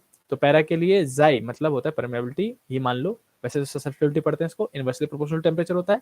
और फेरोमैग्नेटिक सब्सटेंस के लिए आप लिखते हो inversely proportional to T minus T C, ये वाला फॉर्मूला। तो दोनों में ही इनवर्सली प्रोपोर्शनल है। अगर क्वेश्चन आया तो सीधे सीधे इनवर्सली प्रोपोर्शनल का ही आएगा, तो ध्यान रखना इस वाले कॉन्सेप्ट को भी और इस वाले कॉन्सेप्ट को भी। तो मैं इसको मिटा रहा हूं, जल्दी से स्क्रीनशॉट ले लो, जल्दी से स्क्रीनशॉट ले लो। क्वेश्चन नंबर 6 आसान लग रहा है, पढ़ा पढ़ाया क्वेश्चन लग रहा है। वही वाला कोयल है जिसमें हम कोयल में सॉफ्ट आयरन डालते थे, है ना। या तो डालेंगे या फिर उसमें से बाहर निकाल देंगे उसको। आ जाओ क्वेश्चन नंबर 6 पढ़ते हैं। क्वेश्चन नंबर 6 आसान सा क्वेश्चन लग रहा है, एक बार जूम करके इसको रीड कर देते हैं। ये रहा क्वेश्चन आपकी स्क्रीन पे, देखो भाई। क्वेश्चन नंबर 6 काजोल क्या कह रहा हो, ये क्वेश्चन नंबर 6 कह रहा है हिमानी प्रजापति कि an iron core is connected in series, an iron core is connected in series with the bulb AC source given है, when iron piece is taken out, okay, बाहर निकाला जा रहा है। मैंने आपको आज की सुबह क्लास में बताया था, अगर आप इसमें आयरन रॉड इंसर्ट करोगे तो ब्राइटनेस डिक्रीज हो जाएगी। इंसर्ट करने पे ब्राइटनेस डिक्रीज होती है, और अगर रिमूव करोगे तो उल्टा हो जाएगा, ब्राइटनेस इंक्रीज हो जाएगी बच्चों। तो ऑप्शन नंबर जाएगा बी, बिल्कुल सही ऑप्शन। शाबाश स्नेहा और काजल, बहुत बढ़िया। क्वेश्चन नंबर 6 हो गए, 7 पे मूव करते हैं जल्दी जल्दी। तो ये जो अब मैंने ये वाला कॉन्सेप्ट ना ऐसे लिख फोटो खींच लिया करो, जो मैंने अभी किया था, मैं इसको वापस दिखा देता हूँ। ये वाला कि इंसर्ट करने पे magnetic field increase, sorry decrease, और रिमूव करने पे इंक्रीज। इनको भी सीधे सीधे याद कर लिया करो। चलो क्वेश्चन नंबर 7 पे मूव करते हैं। क्वेश्चन नंबर 7 सुनो मेरी बात, देखो आसान क्वेश्चन है यार। Which of the following statement is not true for the property of electromagnetic wave EM wave के लिए कौन सी प्रॉपर्टी सही नहीं है, नोट लिखा हुआ है हाईलाइट करके। चलो जल्दी जल्दी पढ़ लेते हैं, वर्डिंग वाला क्वेश्चन है ये। क्या कह रहे हो ये देखो, क्वेश्चन कह रहा है these waves do not required any medium, बिल्कुल सही कह रहे हैं, ईएम वेव को मीडियम नहीं चाहिए होती है, लाइन सही है भाई साहब। आगे मूव करो, नोट वाला फाइंड करना है अपने को, नोट वाला जो गलत हो, है ना। Both electric and magnetic field vector attain the maximum and minimum at the same time, बिल्कुल सही कह रहा है। ये मैक्स तो ये भी मैक्स, ये मिन तो ये भी मिन, ऐसे मस्त चल रहा होता है ये, याद आया वाला diagram, maximum maximum minimum minimum. अगला, the energy of the electromagnetic wave is divided equally in electric and magnetic field, बिल्कुल सही कह रहा है। द एनर्जी डेंसिटी ऑफ, जो एनर्जी डेंसिटी आप पढ़ते हो ना, मैं लिख भी देता हूँ ये फॉर्मूला, आपको ये फॉर्मूला याद होना भी चाहिए, फॉर्मूला भी याद होना चाहिए वाला जो मैं लिखने जा रहा हूँ। एनर्जी डेंसिटी का फॉर्मूला क्या होता है, स्मॉल यू से डिनोट करते हैं उसको, एक मिनट, स्मॉल यू मतलब होता है एनर्जी डेंसिटी। इलेक्ट्रिक फील्ड के केस में half epsilon not E square, ये वाला फॉर्मूला पढ़ा होगा आपने। ये एनर्जी डेंसिटी ई लिख दे रहा हूँ, और ये एनर्जी डेंसिटी मैग्नेटिक फील्ड का बी लिख दे रहा हूँ। वो कितना होता है, half B square by mu naught होता है, याद आया ये फॉर्मूला। और ये दोनों बराबर होते हैं, half epsilon naught E square हमेशा बराबर होगा half B square by mu naught के। ये दोनों एनर्जी बराबर होती है, जितनी एनर्जी इलेक्ट्रिक फील्ड में होगी उतनी एनर्जी मैग्नेटिक फील्ड में भी होती है, एम वेव में। ऑप्शन फिर चौथा ही गलत होगा, बिना पढ़े हम कह सकते हैं अब, लेकिन फिर भी पढ़ लेते हैं। Both electric and magnetic field vector are parallel to each other, लो हो गया गलत। सबको पता है कि तीनों चीज परपेंडिकुलर होती है, कौन कौन, path of propagation, electric field और मैग्नेटिक फील्ड, तीनों चीज मस्त परपेंडिकुलर होकर ऐसे करके चल रही होती है, परपेंडिकुलर होती है। तो ऑप्शन जो टिक लगाना है वो है अपने पास डी, क्योंकि वो गलत है। चलो किसी को स्क्रीनशॉट चाहिए तो ले लो, मैं मूव करता हूँ, आगे बढ़ते हैं। बहुत बढ़िया, क्वेश्चन नंबर 7 के बाद क्वेश्चन नंबर 8 पे जाएंगे बच्चों। क्वेश्चन नंबर 8 भी आसान सा क्वेश्चन लग रहा है, थ्योरेटिकल क्वेश्चन लग रहा है, फिर से जल्दी से देख लेते हैं। कछु नहीं कह रहे हो, थ्योरेटिकल क्वेश्चन आसान क्वेश्चन होते हैं भाई साहब। देखो, अ रेक्टेंगुलर, ठीक है, a square, okay, a circle, ओहो, रेक्टेंगल बोल दिया, स्क्वायर बोल दिया, सर्कल बोल दिया, एंड एन एलिप्टिकल लूप, लो बदतमीज कहीं के, चार चार चीज दे दी, रेक्टेंगल भी दे दिया, स्क्वायर भी दे दिया, सर्कुलर लूप, ठीक है भाई साहब। All are in X Y plane, are moving out in a uniform magnetic field with the constant velocity of v equal to में इतना, आई एक्सिस में, आई मतलब आई कैप मतलब एक्स एक्सिस में। The magnetic field is directed along the negative Z axis, ठीक है भाई साहब, magnetic field negative Z axis में है, ये एक्स एक्सिस में जा रहे हैं। The induced EMF during the passage of this loop out of the field will not remain constant for what, अरे बस हो गया। मैंने कहा थ्योरेटिकल क्वेश्चन बस समझने की देरी होती है, आसान क्वेश्चन होते हैं। न्यूमेरिकल क्वेश्चन में आपको घुमा सकते हैं वो, जैसे ऊपर के दो क्वेश्चन देखा कितना टाइम खाउट क्वेश्चन था, ये क्वेश्चन आसान है। कैसे कि बोला कि बताओ इन चारों में से, रेक्टेंगल है, स्क्वायर है, सर्कल है और एलिप्स है, इन चारों में से किसका ईएमएफ जो होगा वो कांस्टेंट नहीं रहेगा, जिसका एरिया चेंज होता रहेगा, एज सिंपल इट इज, मतलब रेडियस चेंज होता रहेगा। मैं समझा देता हूँ आपको, जैसे ये रेक्टेंगल ले लिया अपन ने, ये स्क्वायर ले लिया अपन ने, ऐसे करके सर्कल ले लिया एक, और एक एलिप्स ले लिया, ठीक। अब जब इन चारों को मैग्नेटिक फील्ड के थ्रू गुजारोगे तो रेक्टेंगल और स्क्वायर वाले एरिया में क्या होता है कि कांस्टेंट मैग्नेटिक फील्ड जा रहा होता है, जिसकी वजह से इनमें इंडक्शन भी कांस्टेंट हो रहा होता है। लेकिन सर्कल का और एलिप्स में, इसमें क्या है कि बार बार रेडियस चेंज होगा, यहाँ पे रेडियस कुछ हो रहा है, यहाँ पे कुछ हो रहा है, यहाँ पे कुछ हो रहा है, यहाँ पे कुछ हो रहा है, फिर कम होगा। तो जिसका रेडियस चेंज हो रहा हो बच्चों, उसमें ईएमएफ भी वेरिएबल होता है। तो इन दोनों में ईएमएफ वेरिएबल होगा, ईएमएफ जो होगा वो वेरिएबल होगा, और इन दोनों में कांस्टेंट होगा। और कांस्टेंट निकालने के लिए बोलते तो क्या करोगे, ईएमएफ इक्वल टू में होता है बीएलवी, ये वाला फॉर्मूला याद आया, निकाल देना भाई साहब। ईएमएफ बोल दे तो ईएमएफ बोल दे तो बीएलवी, और गलती से करंट बोल दे तो करंट इज इक्वल टू में लिख देना ई बाई आर होता है, या फिर बीएलवी अपॉन में रेजिस्टेंस आर। क्वेश्चन में गिवन होगा ये सब कुछ, अगर न्यूमेरिकल बनाना हुआ तो। इसके हिसाब से आंसर कौन सा सही है जल्दी बताओ। Option number B, circular loop and elliptical, बिल्कुल सही, बिल्कुल सही। काजल गुप्ता ने बिल्कुल सही आंसर बता दियो, इसने नहीं बता दियो, बहुत बढ़िया। आ जाओ आ जाओ आ जाओ, लेकिन कह रहा है thank you sir ji, most welcome most welcome, आ जाओ। अब अपने पास कहाँ पहुंच गए, क्वेश्चन नंबर 8 पे पहुंच गए। 16 क्वेश्चन है टोटल, कितने क्वेश्चन रह गए, 8 क्वेश्चन और रह गए। आ जाओ, सेक्शन ई पूरा कंप्लीट हुआ आज का, एमसीक्यू भी कर लिया और एसएसएन रीजन भी करेंगे, और सुबह सुबह मैंने केस स्टडी करा दिया, ठीक है। तो ऑलमोस्ट पूरा पेपर हमने कर लिया है। ये वाला पेपर मैं आपको ग्रुप में भेज दूंगा, टेलीग्राम पे भी मिल जाएगा, तो देख लेना यार। हरजोत को मुझे व्हाट्सएप का लिंक भेजना था, दीपांशु प्लीज मेरे को याद दिलाना। ये question number 9, the work function, dual nature का क्वेश्चन है। वर्क फंक्शन पढ़ते डुअल नेचर दिमाग में आना चाहिए, वो डी ब्रोगली वाला चैप्टर याद है। The work function for the metal surface is इतना, ठीक है, गिवन लिख लो भाई साहब। वर्क फंक्शन मतलब फाइव, फाइव इज टू में कितना 4.14 electron volt. Okay, the threshold wavelength, wavelength पूछ लो, बताओ, सीधे सीधे फॉर्म लगा दो भाई साहब। इसका फॉर्मूला दो ही होता है, एच न्यू नॉट और या फिर H C by lambda naught. Threshold frequency पूछे तो ये वाला फॉर्मूला, क्योंकि न्यू ये जो है वो थ्रेशोल्ड फ्रीक्वेंसी है, और थ्रेशोल्ड वेवलेंथ पूछे तो नीचे वाला फॉर्मूला, क्योंकि ये जो है वो थ्रेशोल्ड वेवलेंथ है, लैम्डा मतलब वेवलेंथ, नीचे वाला लगा दो। बस यहाँ पे गलती करेंगे बच्चे, इलेक्ट्रॉन वोल्ट को जूल में कन्वर्ट नहीं करेंगे, उनका वहीं पोपट हो जाएगा। आ जाओ, मैं यहाँ से निकाल देता हूँ, पहले फॉर्मूला सॉल्व कर लेता हूँ। लैम्डा नोट को ऊपर भेजूंगा और फाइव को नीचे ले आऊंगा, तो lambda naught is equal to में आएगा एच सी बाई फाइव। मुझे लैम्डा नोट यानी कि थ्रेशोल्ड फ्रीक्वेंसी वेवलेंथ निकालना था, तो एच की वैल्यू 6.6 करके प्लैंक्स कांस्टेंट की वैल्यू गिवन होती है, सी की वैल्यू आपको पता है, फाइव की वैल्यू पुट कर देना, फाइव बता रहा हूँ 4.4 इंटू में 1.6 इंटू 10 की पावर -19 करना मत भूलना, क्योंकि इसको जूल में कन्वर्ट करने के लिए बच्चों इसी वैल्यू को 4.14 को ही मल्टीप्लाई करना पड़ता है चार्ज ऑफ इलेक्ट्रॉन से, तब जाके ये जूल में जाता है। और जूल में क्यों लेके जाना है, क्योंकि आंसर है एंस्ट्रॉम में, मीटर की बात कर रहे हैं वो, समझ रहे हो। अगर इलेक्ट्रॉन वॉल्यूम छोड़ दोगे तो आंसर गलत निकलेगा, तो इसको सॉल्व कर देना, आपका आंसर निकल जाएगा। एस सिंपल इट इज, 10 की पावर -10 को हटा के एंस्ट्रॉम बता देना, मीटर में आंसर आएगा। बहुत आसान काम है। चलो इसको भी मिटाता हूँ, क्वेश्चन नंबर 9 कंप्लीट हो गो। क्वेश्चन नंबर 10 पे आते हैं। किसी को स्क्रीनशॉट चाहिए तो ले लो भाई, जल्दी ले लो, जल्दी ले लो, किसको चाहिए हो तो। चलो हटाते हैं इसको, क्वेश्चन नंबर 10 पे आते हैं। क्वेश्चन नंबर 10 आसान क्वेश्चन लग रहा है, कुछ तो आसान से लग रहा हो। देखो क्वेश्चन क्या कह रहा है, the radius of the inner most electron orbit, फिर से डी ब्रोगली, सॉरी वो कौन है ये, नील बोर साहब का बोर पोस्टुलेट का क्वेश्चन है, जहां रेडियस वेलोसिटी, तो radius of electron, velocity of electron, nth orbit, कुछ भी बोले वही क्वेश्चन होता है भाई साहब। तो क्वेश्चन देख के वही लग रहा है, the radius of the innermost orbit is इतना, ठीक है, the radius of the n equal to 3, लो वही वाला फॉर्मूला।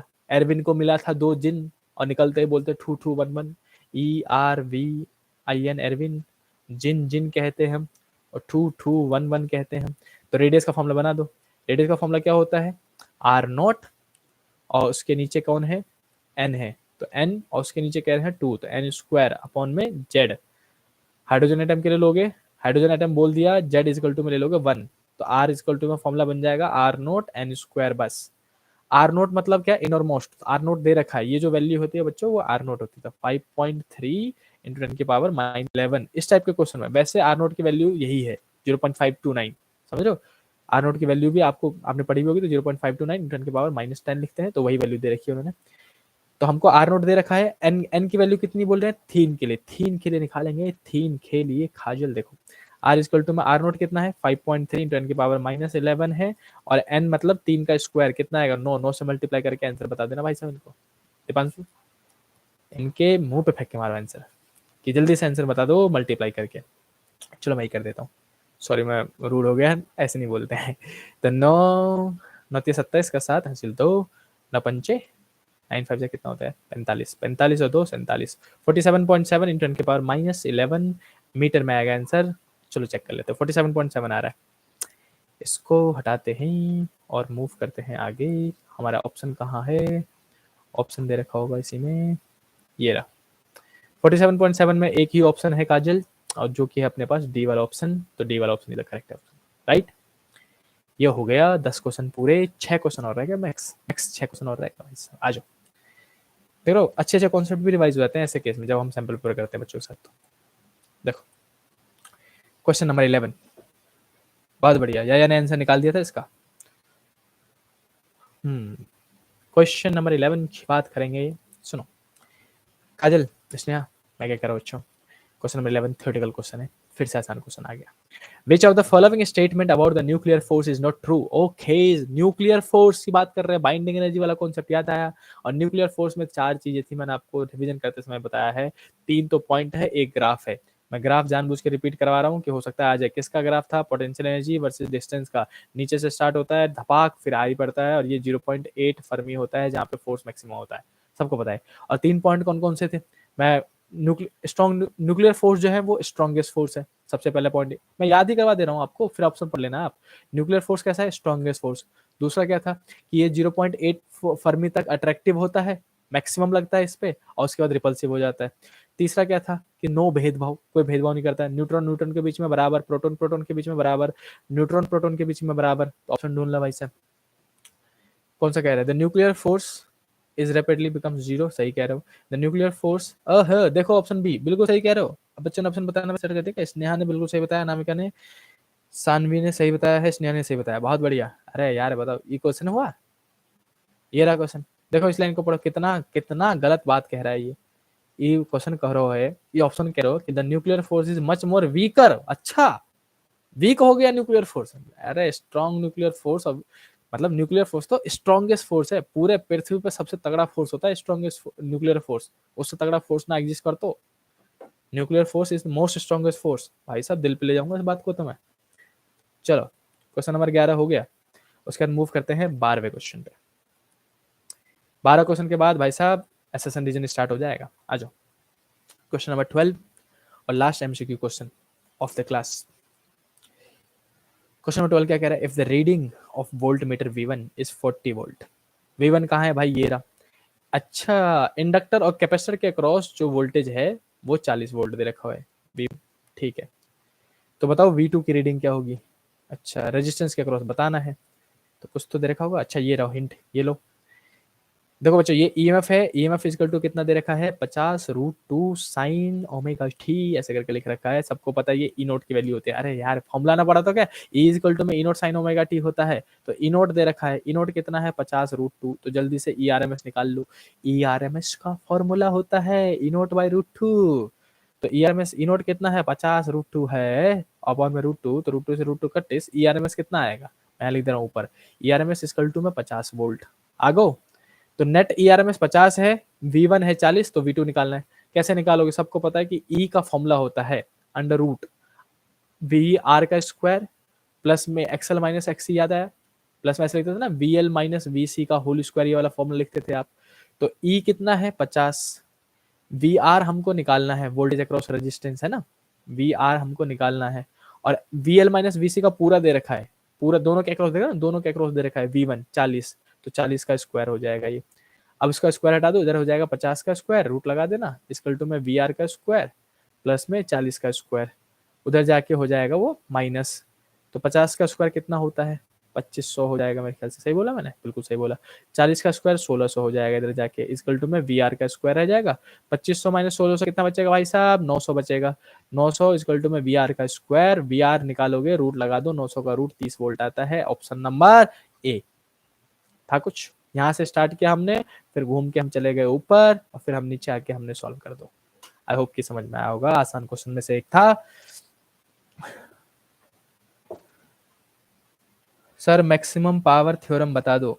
यार पहले अभी हम सैंपल पर कंप्लीट कर लें ये वाला, फिर आप पूछ लेना, ठीक है? तो हमने बच्चों अभी सेक्शन ए पूरा कंप्लीट किया, जिसमें मैंने आपको प्रिज्म के बहुत अच्छे से क्वेश्चन बताए अभी। उसके बाद हमने 12 के 12 एमसीक्यू कंप्लीट कर लिए। अब हम करने जा रहे हैं एसेसन रीजन। एसेसन रीजन बहुत अच्छे कॉन्सेप्ट होते हैं, जिन बच्चों के कॉन्सेप्ट तगड़े हैं वही बच्चे मोस्ट ऑफ द टाइम कर पाते हैं, इसलिए ध्यान से सुन लेना ताकि आपको समझ में आए कि कैसे अटेम्प्ट करने हैं एसेसन रीजन। आ जाओ मेरी बात सुनो, लास्ट 4 क्वेश्चन करेंगे आज की क्लास का, सुन रहे हो? एसेसन रीजन। आई होप कि आपने इतने प्रैक्टिस किए होंगे कि आपको ये रट चुके होंगे कि एसेसन सही है और रीजन बिल्कुल डिफाइन कर रहा है तो ए, एसेसन सही है रीजन सही है एक्सप्लेन नहीं कर रहा तो बी, एसेसन सही है रीजन गलत है तो सी, और दोनों ही गलत है भंडे है तो डी। क्लियर? आज अब हम पढ़ते हैं एसेसन रीजन। क्वेश्चन नंबर 13, 14, 15, 16, 4 क्वेश्चन अपने पास। तो देखो भाई क्वेश्चन नंबर 13 क्या कह रहे हो? एसेसन पढ़ते हैं कि the electric conductivity of the semiconductor increase on doping. अच्छा बिल्कुल सही कह रहे हो कि जो सेमीकंडक्टर होते हैं बच्चों, उसमें अगर आपने डोपिंग कर दिया तो उनकी कंडक्टिविटी जो है वो इंक्रीज हो जाती है। सिंपल सी बात, हम डोपिंग करते ही इसलिए हैं ताकि उसकी कंडक्टिविटी इंक्रीज हो सके।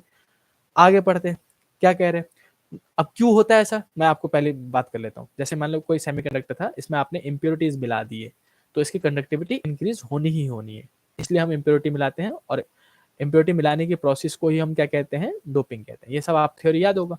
अब इस डोपिंग से होता क्या है कि अगर आपने ग्रुप नंबर 13 मिलाया तो नंबर ऑफ होल्स बढ़ जाएंगे, तो होल्स के बढ़ने की वजह से कनेक्टिविटी बढ़ जाती है। और अगर ग्रुप नंबर 15 बढ़ा है तो नंबर ऑफ इलेक्ट्रॉन्स बढ़ जाएंगे, तो इलेक्ट्रॉन्स के बढ़ने की वजह से बढ़ जाता है। तो चाहे 13 मिलाओ चाहे 15 मिलाओ, दोनों केस में एक में होल बढ़ रहा होगा, एक में इलेक्ट्रॉन बढ़ रहा होगा, जिसकी वजह से कनेक्टिविटी इंक्रीज हो जाएगी। ये हमारा मेन कॉन्सेप्ट था। अब इसका रीजन पढ़ लेते हैं। Doping always increase number of electrons in the semiconductor है। होल्स कहाँ गए? डोपिंग ऑलवेज इंक्रीज, ऑलवेज कह रहा है, बदतमीज कहीं का, बताओ होल्स को भूल गए? इतना भेदभाव करोगे? डोपिंग नहीं नहीं भाई साहब, गलत लाइन हो, लाइन ही गलत हो। इसका जाएगा एसेसन सही है बिल्कुल, और रीजन गलत है, ऑप्शन नंबर सी, इसका आंसर सी जाएगा। सी किस किसने बताया? सी किस किसने बताया? सैनी हेलो बच्चा, स्नेहा ने सी बता दिया, काजल ने सी बता दिया, अर्नव जय श्री राम, जय श्री राम, जय श्री राम, जय श्री राम, बहुत बढ़िया। अनामिका ने भी सी बता दिया, बहुत बढ़िया। आ जाओ बच्चों, तो देखो भाई साहब क्वेश्चन नंबर 14 की बात करेंगे। क्वेश्चन नंबर 14 अच्छे क्वेश्चन में से एक क्वेश्चन, दोनों एक साइड, एक थोड़ा थोड़ा स्लाइड कर देता हूँ ये, ताकि क्वेश्चन पूरा दिख जाओ। चलो अब हमसे का कह रहे क्वेश्चन नंबर 14 पढ़ो।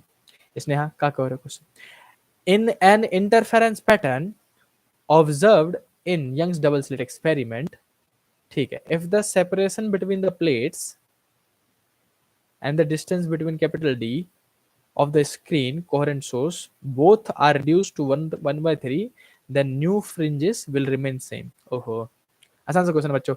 तो यंग्स डबल स्लिट का आपको ये फॉर्मूला याद ही होगा वाई एन एथ का, जिसमें हम लिखते हैं N lambda D by D. अब ये क्वेश्चन ये कह रहा है आपसे, एसेसन ये कह रहा है आपसे कि कैपिटल डी और स्मॉल डी दोनों को अगर मैं 1/3 से डिक्रीज कर दूं तो जो नया फ्रिंज विड्थ होगा वो रिमेन सेम रहेगा। बात तो सही है, इसको भी 3 से डिवाइड कर दो, इसको भी 3 से डिवाइड कर, कट जाएगा, बात वही हो जाएगी। तो एसेसन तो बच्चों बिल्कुल सही है। अब इसका रीजन क्या होना चाहिए, तो हमने फॉर्मूला लिख दिया है। क्वेश्चन का रीजन क्या कह रहा है? Fringe width is proportional to small D by capital D. है झूठे, देखो यार सामने फॉर्मूला लिखा हुआ है, वाई डायरेक्टली प्रोपोर्शनल है capital D by small D के, कैपिटल डी ऊपर होता है स्मॉल डी नीचे होता है, उल्टा लिख दिया, गलत होगा। और फिर से ऑप्शन सी जाएगा इसका। कितने बच्चों ने सी बताया देखो, चलो कमेंट पढ़ता हूँ आप लोगों के। ऑप्शन नंबर सी जाएगा इसका, ऑप्शन नंबर सी सी सी सी, बहुत बढ़िया। या ने बता दिया, अनामिका ने बता दिया, काजल ने, स्नेहा ने बता दिया, बहुत बढ़िया, अच्छे बच्चों आप लोग। चलो भाई ये हो गया दूसरा सेशन क्लियर। ऐसे करके कॉन्सेप्ट क्लियर होने चाहिए आपके, लेकिन मजा आता है। आपने अब पढ़ लिया, अब आपको याद रहेगा। तो चलो चलो इसको मिटाते हैं, क्वेश्चन नंबर 15 पर मूव करते हैं। 15 और 16 दो क्वेश्चन एक साथ करेंगे, ठीक है। इसको थोड़ा नीचे मूव कर देता हूँ मैं, नहीं तो इधर नहीं, इधर नहीं। क्वेश्चन नंबर 15 का कह रहे हो क्वेश्चन, असेसन की बात करेंगे।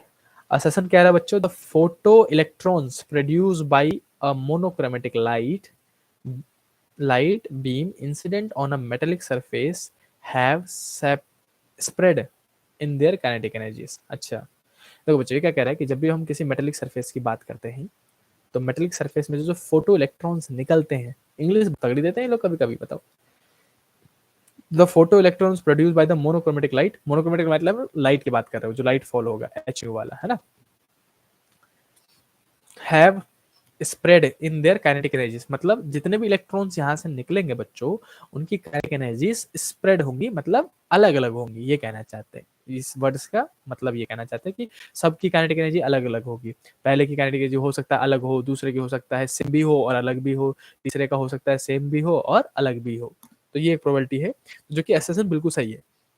असलियत में क्या होता है कि जब हम किसी मेटलिक सरफेस पे एनर्जी मारते हैं ऐसे करके, तो इलेक्ट्रॉन अलग अलग ऑर्बिट में से निकलते हैं।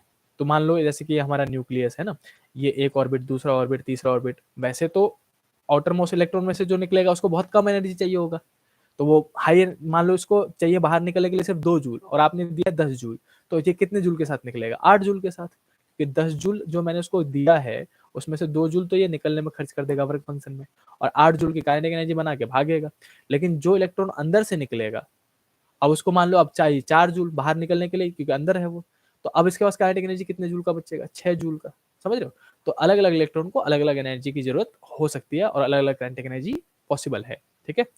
और कई बार क्या होता है ना कि जब ये अंदर वाले इलेक्ट्रॉन्स निकलते हैं तो बाहर वाले एटम से टकराते हुए निकलते हैं, तो बाहर वाले एटम से टकराएंगे तो काइनेटिक एनर्जी और कम हो जाएगी उसकी, समझे? जैसे कि मैं कहूँ, मान लो यहाँ पे एक एटम है, यहाँ पे एक एटम है, यहाँ पे एक एटम, यहाँ पे एक एटम है, इसका इलेक्ट्रॉन निकला, ठीक है?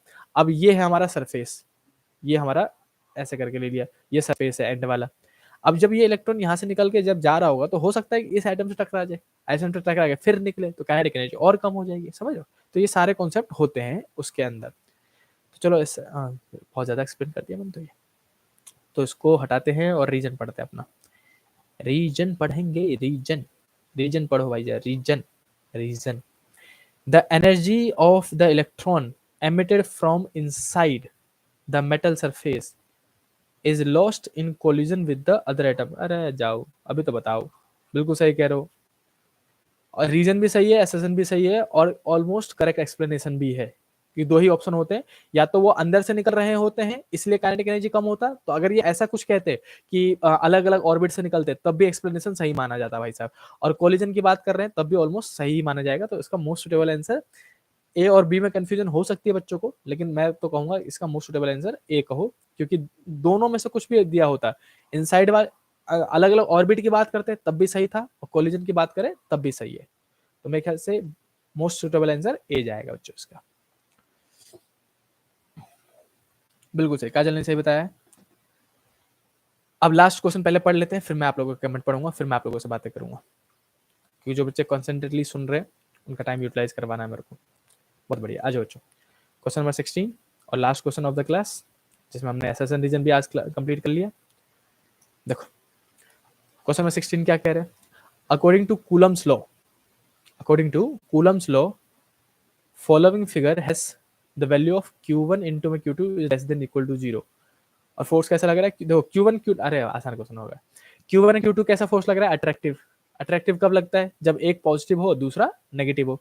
जैसे मान लो कि एक को पॉजिटिव लेना पड़ेगा, प्लस का 10 मान रहा हूँ, और Q2 जो होगा ऑफकोर्स नेगेटिव होगा, माइनस का, तभी अट्रैक्टिव हो सकता है। तो Q1 इंटू में Q2 करोगे तो दोनों को मल्टीप्लाई करके देख लो भाई साहब, वैल्यू माइनस में आएगी, माइनस का 100 हो जाएगा, और माइनस का 100 इज लेस देन 0। बिल्कुल सही बोला, एसेसन सही है भाई साहब।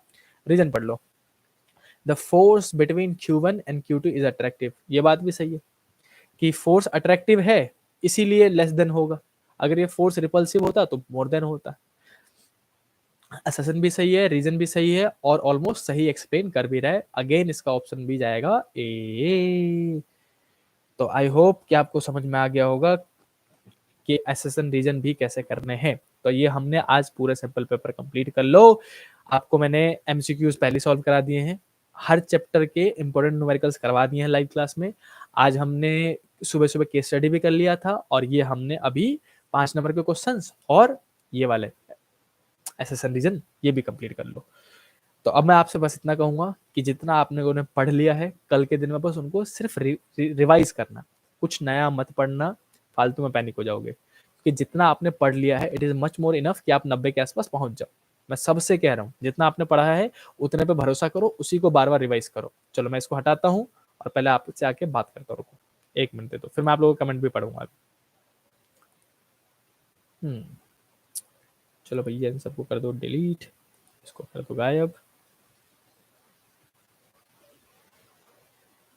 और बैठा दो। आ जाओ, अब आपसे मैं बात कर सकता हूँ। क्या क्या कमेंट कर रहे हो आप लोग?